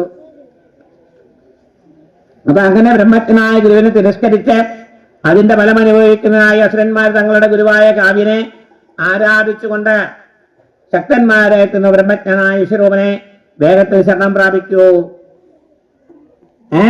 അദ്ദേഹം നിങ്ങളുടെ കാര്യം ശരിപ്പെടുത്തി തരും എന്ന് പറഞ്ഞു. അവസരപക്ഷായുത്തം നിങ്ങൾ സഹിക്കുമ്പോൾ തന്നെ വേണം. പിന്നെയോ ദേവന്മാരുടനെ എന്ത് ചെയ്തു? വിശ്വരൂപനെ ശരണം പ്രാപിച്ചു. പൗരോഹിത്യം ഗാർഹിത്യമാണെങ്കിലും ഗുരുക്കന്മാരെ ആരാണ് ഗുരു? ഗു പ്ലസ് ടു ഈസ് ടു ഗുരു. അന്ധകാരത്തെ ദൂരീകരിക്കുന്നവൻ ആരോ അവൻ ഗുരു. അന്ധകാരം പല വെച്ചുണ്ട്. ശ്രീമദ് ഭാഗവതത്തിൽ 24 ഗുരുക്കന്മാരെ പറയുന്നുണ്ട്. പക്ഷേ നമ്മുടെ അകത്തല്ല ആ അന്ധകാരനെ കണങ്ങി ആധ്യാത്മിക ഗുരു ഉണ്ടാവണം. അപ്പൊ ഇപ്പൊ സംശയതാണ്, ആരാ നല്ല ഡോക്ടർ, ആരാ നല്ല ഡോക്ടർ, ആരാ നടത്തിയത്, ആരുടെ അടുത്ത് പോയാലും. അതിനാണ് പറയണേ ഈശ്വര കൃപാശയ ഗുരു. എല്ലാ സ്ഥലത്തും പറയണ ഒന്നുള്ളൂ, മനസ്സിലായിക്കോളൂ. ഭഗവാനെ മുറുക്കി പിടിക്കുക, ഭഗവാനെ സ്മരിക്കുക. നമ്മൾ നമ്മുടെ പതിയുടെയും കുട്ടികളുടെയും ഭർത്താവിന്റെയും മറ്റു ബന്ധുക്കാരുടെയും രൂപങ്ങൾ കണ്ണടച്ചിരിക്കുമ്പോൾ, ഇവിടെ ഇരിക്കുമ്പോഴും അമേരിക്കയിലും ബോംബെയിലും വിദേശങ്ങളിലൊക്കെ ഉള്ള ആ കുട്ടികൾ രൂപങ്ങൾ നമ്മുടെ ഹൃദയാരവിന്ദയിൽ കാണുന്നത് പോലെ നമ്മുടെ ഉപാസനാമൂർത്തിയെ, നമ്മുടെ ഇഷ്ടമൂർത്തിയെ, ആ നമ്മുടെ രൂപം നമ്മുടെ ഹൃദയത്തിൽ കണ്ണടച്ചിരുന്നാലും ഹൃദയാരവിന്ദത്തിൽ കാണുമാറാക്കുക, കണ്ണ് തുറന്നിരുന്നാലും കാണാറാക്കുക. കേൾക്കുമ്പോഴെന്ന് കേട്ടാലും നമ്മൾ സ്മരിക്കുമ്പോൾ ആ ആകാശത്തിൽ സിംഹത്തിന്റെ പുറത്ത് കാലിന്റെ മുകളിൽ കാലും കയറ്റി അഷ്ടഭാഗങ്ങളായിരിക്കുന്നത് ദുർഗാദേവിയെ കാണാൻ പറ്റണം.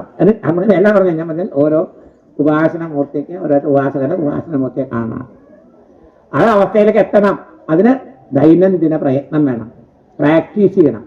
ഒരു കുട്ടി ഒറ്റ ദിവസം കൊണ്ട് സൈക്കിൾ ഓട്ടില്ല, മോട്ടോർ സൈക്കിൾ ഓടിക്കില്ല, പതുക്കെ. അപ്പൊ അതുപോലെ ആ ഗുരുവിനെ അതിലാണ് പറഞ്ഞത്, ഈ ആധ്യാത്മിക ജ്ഞാനം കിട്ടണമെങ്കിൽ ആധ്യാത്മ ഗുരു വേണമെന്ന് സ്വയം ജീവിച്ചാൽ ഈശ്വരൻ കൊണ്ട് വരും. അല്ല ഗുരുക്കന്മാരുടെ മുന്നിൽ പോയാലോ പെട്ടെന്ന് സാധ്യമാവും.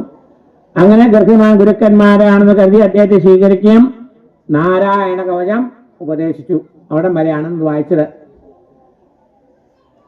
വായിച്ചു നിർത്തിയത് നാരായണ കവചം. വിശ്വരൂപൻ നാരായണ. അപ്പൊ നേരത്തെ പറയും എല്ലാം ദേവിമാർക്കും ദുർഗാ കവചമുണ്ട്, നാരായണ കവചമുണ്ട്, സുബ്രഹ്മണ്യ കവചമുണ്ട്. അപ്പൊ ചോദ്യം നിങ്ങൾക്ക് ചോദിക്കാം, സമയമുണ്ട്, ഇനി കുറച്ച് വായിക്കും. അപ്പോഴേക്കും ബാക്കിയുള്ളവരെ പുഷ്പാഞ്ജലിയൊക്കെ ചെയ്യാം, പിന്നെ നേദ്യം ചെയ്യാം. അതനുസരിച്ചാണ് നമ്മുടെ സെറ്റിൽമെന്റ് വായിച്ചോടത്തോളം പറയാം. അപ്പൊ എന്തിനാ അങ്ങനെ ചെയ്യണേ? നമ്മളെല്ലാവരും ഇന്നലെ പറഞ്ഞു, ഒരേ വസ്ത്രം അല്ലാതിരിക്കണേ, ഒരേ ഭക്ഷണമല്ല ചെയ്യണേ, ഒരേ സ്വർണത്തിന്റെ ആഭൂഷങ്ങളുടെ ഒരേ മോഡലുകളല്ലാതിരിക്കണേ. ഓരോ ജീവനും ഓരോ വാസനകളുണ്ട്. അപ്പോൾ ഒരേ ഒരു ഭഗവാനാണ് ഈ വിശ്വം മുഴുവൻ നിറഞ്ഞു നിൽക്കുന്നതെങ്കിലും അദ്ദേഹം ഒരേ സമയത്ത് അനേക സമയത്ത് അനേക ധർമ്മത്തെ സംരക്ഷിക്കുന്നതിനും ഭഗവാനെ കാത്തുരക്ഷിക്കുന്നതിന് അനേക രൂപങ്ങൾ സ്വീകരിച്ചു. അപ്പൊ നമ്മൾ അനേക ഭക്ഷണങ്ങൾ സ്വീകരിക്കുന്ന ഇഷ്ടപ്പെടുന്നത് പോലെ ഓരോ വ്യക്തിയുടെയും ഓരോ ജീവന്റെയും വാസനകള് ഓരോ രൂപത്തിലായിരിക്കും. ഗോമുഖിൽ നിന്ന് ഉത്ഭവിക്കുന്ന ഗംഗ ബംഗാൾ ഉൾക്കടലിൽ ചെല്ലുന്നത് വരെ ഗംഗയാണ്. ഹരിദ്വാറിൽ മാത്രം കുളിച്ചാലല്ല ഗംഗാ സ്നാനം. അലഹബാദിൽ പോയി കുളിച്ചാലും പ്രയാഗരാജിൽ പോയി മുങ്ങിയാലും ഗംഗാ സ്നാനമാണ്. കാശിയിൽ കുളിച്ചാലും ഗംഗാ സ്നാനമാണ്. എവിടെ കുളിച്ചാലും ആ പുണ്യത്തിന്റെ പുണ്യം കിട്ടും. അപ്പോ ഈ രൂപത്തിൽ ആര് ഏത് രൂപത്തെ ഇഷ്ടപ്പെട്ടാലും, സുബ്രഹ്മണ്യനെ ഇഷ്ടപ്പെടുന്നോ, സുബ്രഹ്മണ്യനെ ഇഷ്ടമുള്ളൂ, അയ്യപ്പനെ ഇഷ്ടപ്പെടുന്നോ, ഇതിൻ്റെയൊക്കെ ഒരു നിഷ്ഠ ഉണ്ടായി. നിങ്ങൾ പറഞ്ഞു നിഷ്ഠ വേണമെന്ന്. നിഷ്ഠവാന്റെ പരേ ജ്ഞാനം. ആരാണോ നിഷ്ഠയോടുകൂടി ചെയ്യുന്ന അവന് ജ്ഞാനമുണ്ടാകും. അതാത് കവചം ചൊല്ലിക്കഴിഞ്ഞാൽ നമുക്ക് ഒരു പടച്ചിട്ടാണ്. എവിടെ ഒരു നിഷ്ഠ വെക്കണം. ഞാൻ ഒരു സുബ്രഹ്മണ്യ ഉപാസകനാണെങ്കിൽ ഞാൻ സുബ്രഹ്മണ്യ കവചം ചെയ്തിട്ടാ വീട്ടിൽ നിന്ന് പുറത്തേക്ക് പോകുള്ളൂ. ജോലി സ്ഥലത്തേക്കല്ല എവിടേക്കായാലും. അതല്ലെങ്കിൽ ഇപ്പൊ കവചമൊന്നും ചെല്ലില്ല. ഞാൻ തൊട്ടടുത്ത് ഇവിടെ അമ്പലത്തിൻ്റെ അടുത്ത് ആരുമില്ല, വരാനൊക്കെ ബുദ്ധിമുട്ടാവും. തൊട്ടടുത്തുള്ളവരാണെങ്കിൽ നിർമ്മാല്യ ദർശനം കണ്ട് വെള്ളം കുടിക്കുകയോ, അല്ലെങ്കിൽ വിഷ്ണു സഹസ്രനാമം ചെയ്തിട്ട് വെള്ളം കുടിക്കുകയോ, അല്ലെങ്കിൽ തുളസിക്ക് വെള്ളം തിരിവെച്ചതിന് ശേഷം ഞാൻ വെള്ളം കുടിക്കുകയോ, ഇതൊക്കെ നിഷ്ഠാണ്, ഇതൊക്കെ തപസ്സാണ്. അതിന്റെ കാട്ടി പോയില്ല തപസ്. അപ്പോൾ നമ്മൾ ഓരോ വ്യക്തികളും പ്രത്യേകം ഭക്ഷണമൊക്കെ കിട്ടും. ആരും വിഷമിക്കണ്ട, എല്ലാവർക്കും ഭക്ഷണമുണ്ട്. പക്ഷെ 1 മണിക്ക് ശേഷം ഉണ്ടാവുള്ളൂ. ചിലരുടെ മുഖമൊക്കെ വാടി തുറക്കണ്ടേ. ഈ പൊക്കത്തിരിക്കുന്നവർ താഴ്ത്തിരിക്കുന്നവർ മുഖം കാണാൻ പറ്റും. ഇടയ്ക്കൊരു തമാശയില്ലെങ്കിൽ ആളുകൾ ഇറങ്ങിപ്പോയി. എനിക്കാണ് ഈ പാട്ടൊന്നും പാടാൻ അറിയില്ല. അറിയില്ല, ഈ പാറപ്പുറത്ത് കൊട്ടും പോലെ എന്തെങ്കിലുമൊക്കെ പറയാനുള്ളൂ. അപ്പോൾ ഭക്ഷണമൊക്കെ ഉണ്ട്. എല്ലാ കുട്ടികളും പുരുഷന്മാരും സഹോദരന്മാരും സഹോദരിമാരും അമ്മമാരും പ്രത്യേകം ശ്രദ്ധിക്കണ്ടേ. യഥാസഥാസമയം നമ്മുടെ 24 മണിക്കൂർ കാലം പോയിട്ട് കഴിഞ്ഞാൽ സമയം കളിച്ചുകൊണ്ട് പോവും. നമ്മളെ ആയുസ് കുറഞ്ഞുകൊണ്ടിരിക്കും. അപ്പൊ അതുകൊണ്ട് യോ കൽ കരേ തോ ആജ് കരേ, ആജ് കരേ തോ അഭി കരേ. നാളെ നീളെ അല്ല. നാളെ ചെയ്യേണ്ടത് ഇന്ന് ചെയ്യുക, ഇന്ന് ചെയ്യേണ്ടത് ഇപ്പോൾ മുതൽ ചെയ്യുക. ഏതൊരു ജീവനാണോ അവന് സദ്ഗതി വേണമെന്ന് ആഗ്രഹിക്കുന്നത്, അവൻ കിട്ടിയ സമയം മാക്സിമം സമയം, എല്ലായ്പ്പോഴും നാമം ജപിക്കുന്നില്ല, കുറച്ച് സംസാരിക്കേണ്ട, വ്യവഹാരത്തിൽ ചെയ്യുമ്പോൾ പല കാര്യങ്ങളും ചെയ്യണം. പക്ഷേ ബാക്കിയുള്ള സമയം എന്ത് ചെയ്യണം? ഈശ്വരനാമം ജപിച്ച് അവനവന്റെ ലക്ഷ്യപ്രാപ്തിയിലെത്താൻ വേണ്ടി ശ്രമിക്കുക. ഞങ്ങൾക്ക് ഇത്രയൊക്കെ പറയാൻ പറ്റുള്ളൂ. ഞങ്ങൾ കുറേയൊക്കെ അത് ചെയ്തുകൊണ്ടാണ് ഇന്നിവിടേക്ക് വന്നിരിക്കാറായത്. അപ്പോൾ നമ്മൾ വായിച്ചോടത്തോളം നമ്മുടെ നിർത്തി പറഞ്ഞു കഴിഞ്ഞു. അതുകൊണ്ട് ഇനി വായന കഴിഞ്ഞ് ഉച്ചയ്ക്ക് ശേഷം പറയും. ഭഗവാന്റെ കൃപ കൊണ്ട് എല്ലാം ഭംഗിയായി തീരട്ടെ. ഇനി പുഷ്പാഞ്ജലി. അത് കഴിഞ്ഞാൽ നിവേദ്യത്തിന് സമയമായ നിവേദ്യം കൊണ്ടുവന്നോളൂ. ഓം ശ്രീ ഗണേശാരുഭ്യോ നമഃ. ഉണ്ടായാൽ പോരാ യോഗം വേണം. ഗുരു നാരായണ ഹരി നാരായണ ഹരി നാരായണ ഹരി നാരായണ. ഗുരുവായൂരപ്പന്റെ ദർശനം സിദ്ധിപ്പാൻ മനമുണ്ടായാൽ പോരാ പുണ്യം വേണം. ഹരി നാരായണ ഹരി നാരായണ ഹരി നാരായണ. തിരുമുമ്പിൽ എത്താനും തിരുമേനി കാണാനും നിരൂപിച്ചാൽ ആവില്ല, ഭാഗ്യം വേണം. നാരായണ ഹരി നാരായണ ഹരി നാരായണ ഹരി നാരായണ. കരുണാകര ഗോവിന്ദ നാമ സങ്കീർത്തനം. ഗോവിന്ദ ഗോവിന്ദ. എല്ലാ ഭക്തജനങ്ങളുടെയും ശ്രദ്ധയ്ക്ക് ഇന്ന് നരസിംഹാവതാരമാണ്. വൈകുന്നേരം നരസിംഹ അവതാരത്തിന്റെ പ്രധാന വഴിപാട് പാനകമാണ്. പാനകം ആക്കാൻ ആഗ്രഹിക്കുന്നവരെ കമ്മിറ്റി ഓഫീസുമായി ബന്ധപ്പെടുക. പിന്നെ സപ്താഹവേദിയിലെ യഥാശക്തി വഴിപാടുകൾ ചെയ്താൽ അതിൻ്റെതായ ഗുണം കിട്ടും. അപ്പോൾ ആവുന്നതും പുറത്തുനിന്നുള്ള പവിഴമൊന്നും കൊണ്ടുവരണ്ട. ഇവിടെ നിങ്ങൾക്ക് നല്ല എണ്ണ കൊടുക്കുന്നുണ്ട്. പിന്നെ നെയ്യ്, മാക്സിമം നെയ്യ് വിളക്കൊക്കെ കൊടുക്കുക. വീട്ടിലെ പുഷ്പങ്ങൾ കൊണ്ടുവരിക. അതൊക്കെ ചെയ്ത് അതിന് അതിൻ്റെതായ ഗുണങ്ങളെ ഈശ്വരൻ്റെ കൃപ പാർട്ടീഭൂതരാകും. യഥാശക്തി വഴിപാടുകൾ കഴിച്ച് ഈ സപ്താഹവേദിയിൽ വേണ്ട എല്ലാ സാധനങ്ങളും ഭക്തന്മാർ തരാനും ഭഗവാന്റെ അനുഗ്രഹം നേടാനും അപേക്ഷിക്കുന്നു. ഹരിയോം സത്സത്. ഓം നമോ ഭഗവതേ വാസുദേവായ. ശ്രീകൃഷ്ണായ പരമാത്മനെ നമഃ. നവമോധ്യായം. വിശ്വരൂപവധം വൃത്രാസുരൻ ജനിക്കുന്ന ദേവന്മാരുടെ ഭഗവത്സ്ഥലി. ശ്രീ ശുഭവചം तस्यासन् विश्वरूपस्य शिरांसि त्रीणि भारत सोमपीतं स्वरापीतं मन्नादामिति शुश्रमास्तवै वर्षिषि देवेभ्यो भागं प्रत्यक्षमुच्चगै अवतल्यस्य पितरो देवासं प्रशयं सप्रशयं नृपां स एहि नाथो भागं परोक्षमसरन्वन् प्रति यजमानो वकल्भागं मातृस्नेहवशानुगं तद्देवगेणं तस्य धर्माणीकं सुरेश्वरा नक्षत्रसापीतच्चेषाणाचिरेषुषा समपीतं तस्य शिरासि कविञ्जलकलविङ्गसुरापीतं मन्नादं यत्सत्तिरिवः ब्रह्मवत्यान्तरिणा चक्राय सपीशरं संवत्सरान्ते ततकं बोधानं सविशुद्धे भूम्यं पुत्रमयोषेभ्यश्चतुर्धा विदधरिं भूमिस्त्रियं चक्राघातपूरवरेण वैरीणं ब्रह्मवत्यारूपं भूमौ प्रदर्शते सृजं चेद विरोहेण वरेण जगरुद्रां तेषां नित्यासुरूपेण ब्रह्मवत्या प्रदर्शते चचर्कामार वरेणास्तरीयं जगृहस्त्रियरूपेण तास्तं हो मासि मासि प्रदर्शते द्रव्यभूयो वरेणोपस्तुरीयं जगृहर्मलं आसवद्बुधस्त्वेनाप्यं दृष्टं तद्धरति जीवन् हतपुत्रस्तष्टां जुहामेन्द्राय शत्रुः इन्द्रशत्रुविदुर्दशमाजिरं जहितिरम् अधानावारपदनादुत्थितं गम्भीरवक्त्रेणापि पदचमस्तनं नगिदाज्जुह रक्षाणीग्रस्तां ग्रसदा पुनत्रयं महदाद्रौद्रतं श्रेणाज्यं प्रमाणं मुहुर्मुहुभित्रस्तादुद्रवल्लोकवीक्ष्य सर्वे दिशो दश येनावृता इमे लोकस्तमसादाष्टमूर्तिनं स वै वृता इति प्रोक्ता पापपरमदारुणात्तं दिजग्नरभितृत्यं तगणा विपदर्शपाः सैर्दिव्यास्त्रशस्त्रैः सोऽग्रसर्तानि कृष्णशम् तदस्ते विस्मिता सर्वे विषण्णग्रस्ते च सा प्रत्यज्ञमादिपरशम् उपदस्तु समाहिनं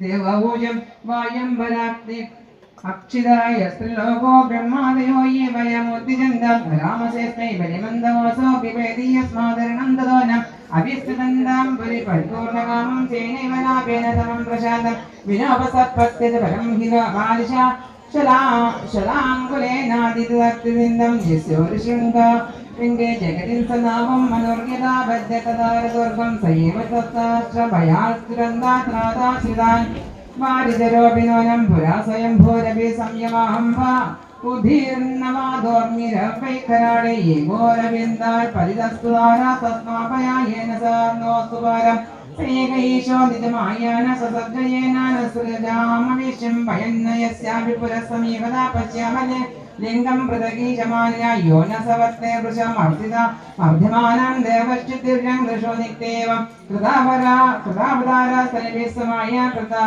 आत्मसान् पादियुगे युगे च तमेव देवं वयमात्मदैवतं परं प्रदानं पुरुषं विश्वमन्यं प्रजम सर्वे शरणं शरण्यं सानं सनादासदेशं महात्मा श्रीशुक उवाच इति तेषां महाराजासुराणाम् उपतिष्ठतां प्रतीचं शिष्यभूतावि शङ्खचक्रगदाधरासवक्त्र गोविन्द नाम सङ्कीर्तनं गोविन्द गोविन्द अल्पतुल्ये षोडशभ्युर्विनां श्रीवत्सव वत्सगोस्तु भो पर्यवासितमन्निद्रा शरद्वं पुरुषेषणं दृष्ट्वा मनो सर्वायि क्षाणाह्लादविक्लवा दण्डवल्पदाराजन् शनैरुत्थाय तुष्टो देवाऊजो नमस्ते यत्नवीराय वयसे उदते नमः नमस्ते हस्तचक्राय नमः सुपुरुहोदये यत्ते गदीनं तस्मयामेषु परमं पदं नाराजीनो विसर्गस्य दातुभेद्वहरि ॐ नमस्ते भगवान् नारायण वासुदेवाय महापुरुषमानमङ्गलपरमकल्याण परमकारुण्यवस्तेव जगदाधार जोगेनाथ सर्वेश्वराय श्रीनाथामरवांशरिताजगै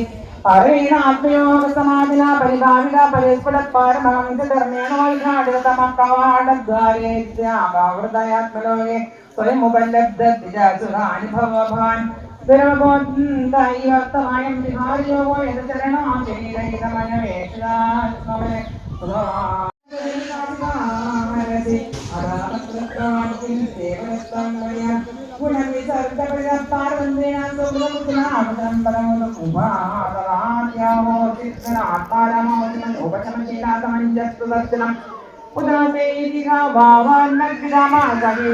नहि विरोधाव्यं भवत्यत् परिगणित गुणगणैश्वरेण वगाकिमाहात्म्योपाचीना വികൽപ്പ വിതർക്ക വിചാര പ്രമാണവസ്ത്ര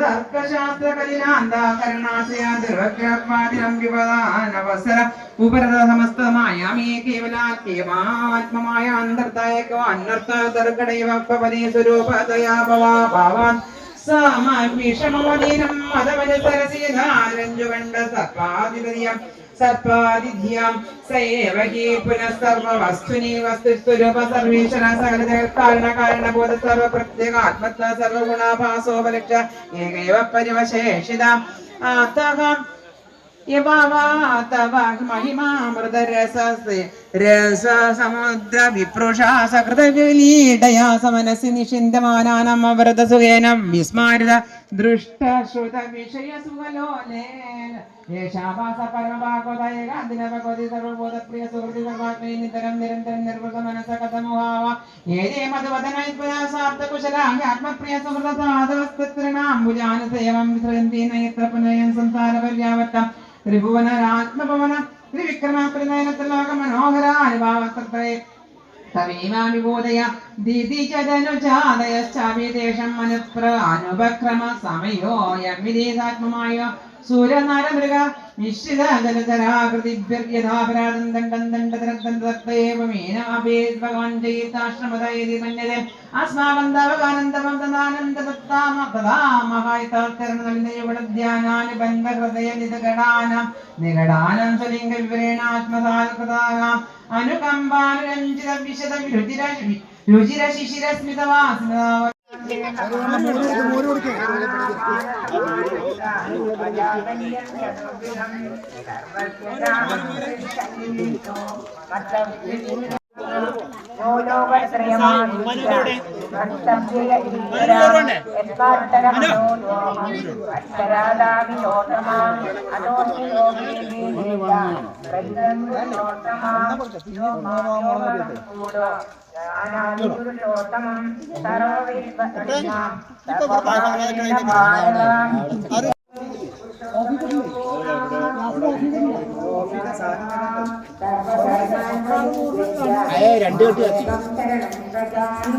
രാമാവതാരം ശ്രീരാമാവതാരം ശ്രീകൃഷ്ണാവതാരം. അപ്പൊ ശ്രീകൃഷ്ണാവതാര സമയത്ത് നിവേദിക്കുന്നതിന് കദളിപ്പഴം, പട്ടുകോണം സമർപ്പിക്കുന്നതിന് പട്ടുകോണകം, വെണ്ണ, കൽക്കണ്ടം, പാൽപ്പായസം, പിന്നെ അപ്പം മുതലായവ എല്ലാം നിവേദ്യം ആവശ്യമുള്ള എല്ലാവരും നേരത്തെ കൂട്ടി തന്നെ ബുക്ക് ചെയ്യുക. കൗണ്ടറുമായി ബന്ധപ്പെട്ട് കമ്മിറ്റിയുമായി ബന്ധപ്പെട്ട് അതിന് വേണ്ടതായ ഏർപ്പാടുകൾ ചെയ്യുക. അതല്ലാതെ ആ സമയത്ത് വേണമെന്ന് പറഞ്ഞാൽ അത് ലഭ്യമാകില്ല. അപ്പം, പാൽപ്പായസം, വെണ്ണ, കദളിപ്പഴം, പട്ടുകോണകം എല്ലാം സമർപ്പിക്കണമെന്ന ആഗ്രഹമുള്ളവരെ നേരത്തെ കൂട്ടി കമ്മിറ്റി ഓഫീസുമായി ബന്ധപ്പെടുക. നാളെയും വൈകുന്നേരം 5:30 ശേഷം ശ്രീകൃഷ്ണാവതാരം 6 മണിയോടുകൂടി ആയിരിക്കും നടക്കുക. ഹരി ഓം തത്സത്.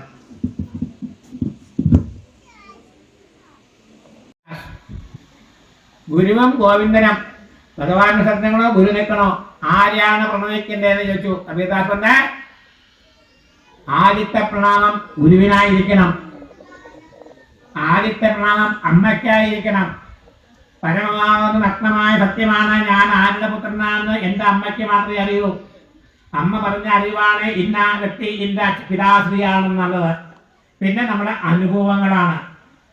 അമ്മയുടെ ഗർഭപാത്രത്തിലുള്ള ആരുടെ ബീജമാണ് വീഴുന്നത് അമ്മയ്ക്ക് അറിയുന്നത് നമുക്കറിയില്ല. അറിയോ?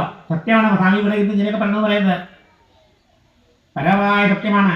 അതുപോലെ ഇന്ദ്രനാണ്. ഇന്ദ്രൻ ഗുരുവിനെ വന്ദിച്ചില്ല. ഇത് ഈശ്വരനാണ്, ഇത് പ്രപഞ്ചമാണ്, ഇത് ഇന്നതാണെന്ന് പറഞ്ഞു. പവനപുരേശ രാധാകൃഷ്ണ ശരണം മേ തവ ചരണയുഗം. സാംബ സദാശിവ ശംഭോ ശങ്കര ശരണം മേ തവ ചരണയുഗം. ദേവി മഹേശ്വരി പാർവതി ശങ്കരി ശരണം മേ തവ ചരണയുഗം. ഹരിഹര പുത്ര ആശ്രിത വത്സല ശരണം മേ തവ ചരണയുഗം. പവനപുരേശ രാധാകൃഷ്ണ ശരണം മേ തവ ചരണയുഗം. പവനപുരേശ രാധാകൃഷ്ണ ശരണം മേ തവ ചരണയുഗം. ന തത്ര സൂര്യോപാധി ന ചന്ദ്രതാരകം നേമാവിദ്യുതോ ബാധികുതോയമഗ്നിഃ തമേവ ഭാന്തമനുബാധി സർവം തസ്യ പാസാ സർവമിദം വിഭോ.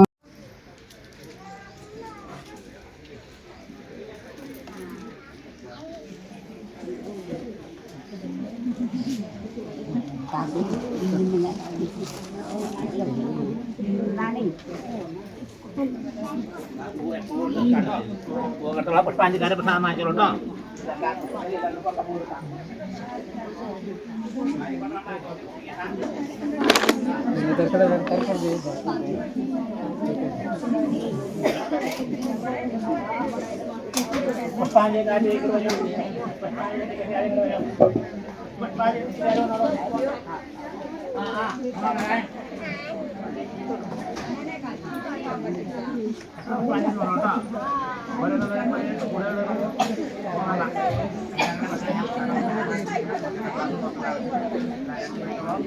വാങ്ങിച്ചോളൂ.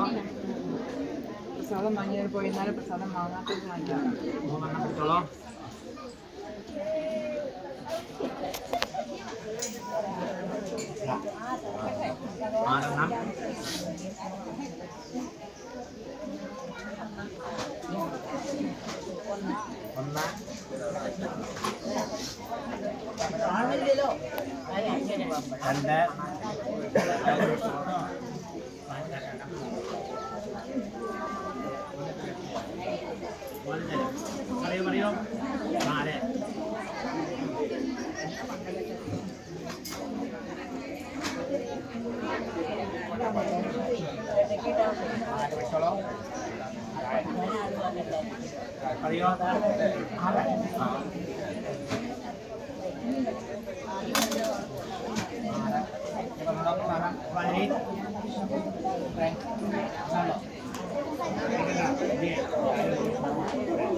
പുഷ്പാഞ്ജലി വരാം. പുഷ്പാഞ്ജലി ടിക്കറ്റ് വരാം.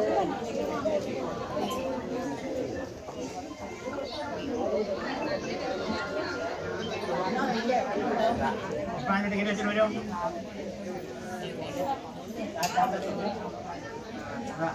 പുഷ്പാഞ്ജലി ടിക്കറ്റ് ആളുകൾ വരും. പുഷ്പാഞ്ജലി ടിക്കറ്റ് വെച്ച ആളുകളുണ്ടോ? പുഷ്പാഞ്ജലി ടിക്കറ്റ് വെച്ച ആളുകളുണ്ടോ? പുഷ്പാഞ്ജലിക്ക് വെച്ച ആൾക്കാരോട് എടുത്ത് വായിക്കാൻ പറയൂ.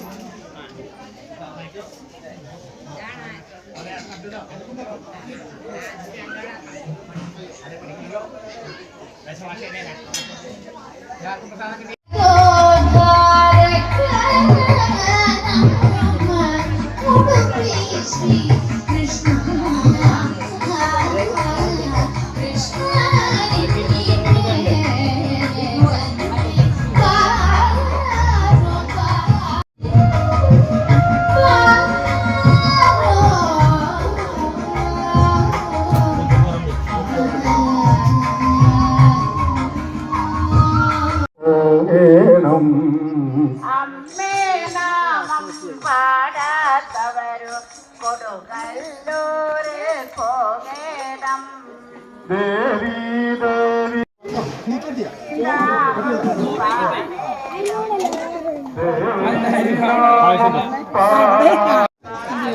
ഫോട്ടോ എടുക്കണം.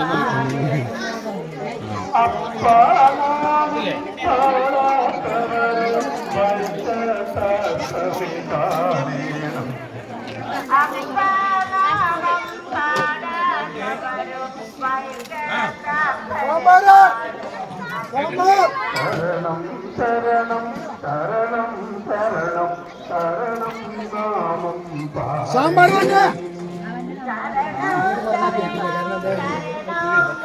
ഇത് ഞാൻ പറയട്ടെ.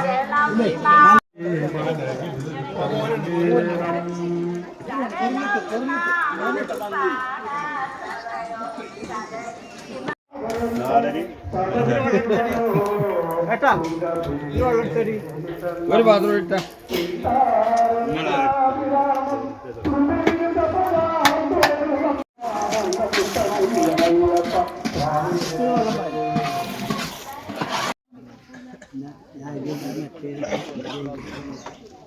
സമയം വെക്കോണ്ടേ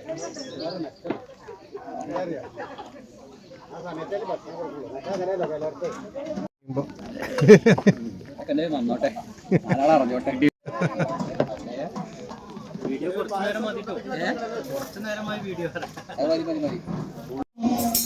മദന കോമള കൃഷ്ണ മാധവ ഹരേ Vasumathi പദേ Krishna വാസവാരുജ. Hare Krishna Krishna Krishna Hare Hare Hare Krishna Krishna Krishna Hare Hare. Hare Rama Rama Rama Hare Hare Hare Rama Rama Rama Hare Hare. Hare Krishna Krishna Krishna Hare Hare Hare Krishna Krishna Krishna Hare Hare. Hare Rama Rama Rama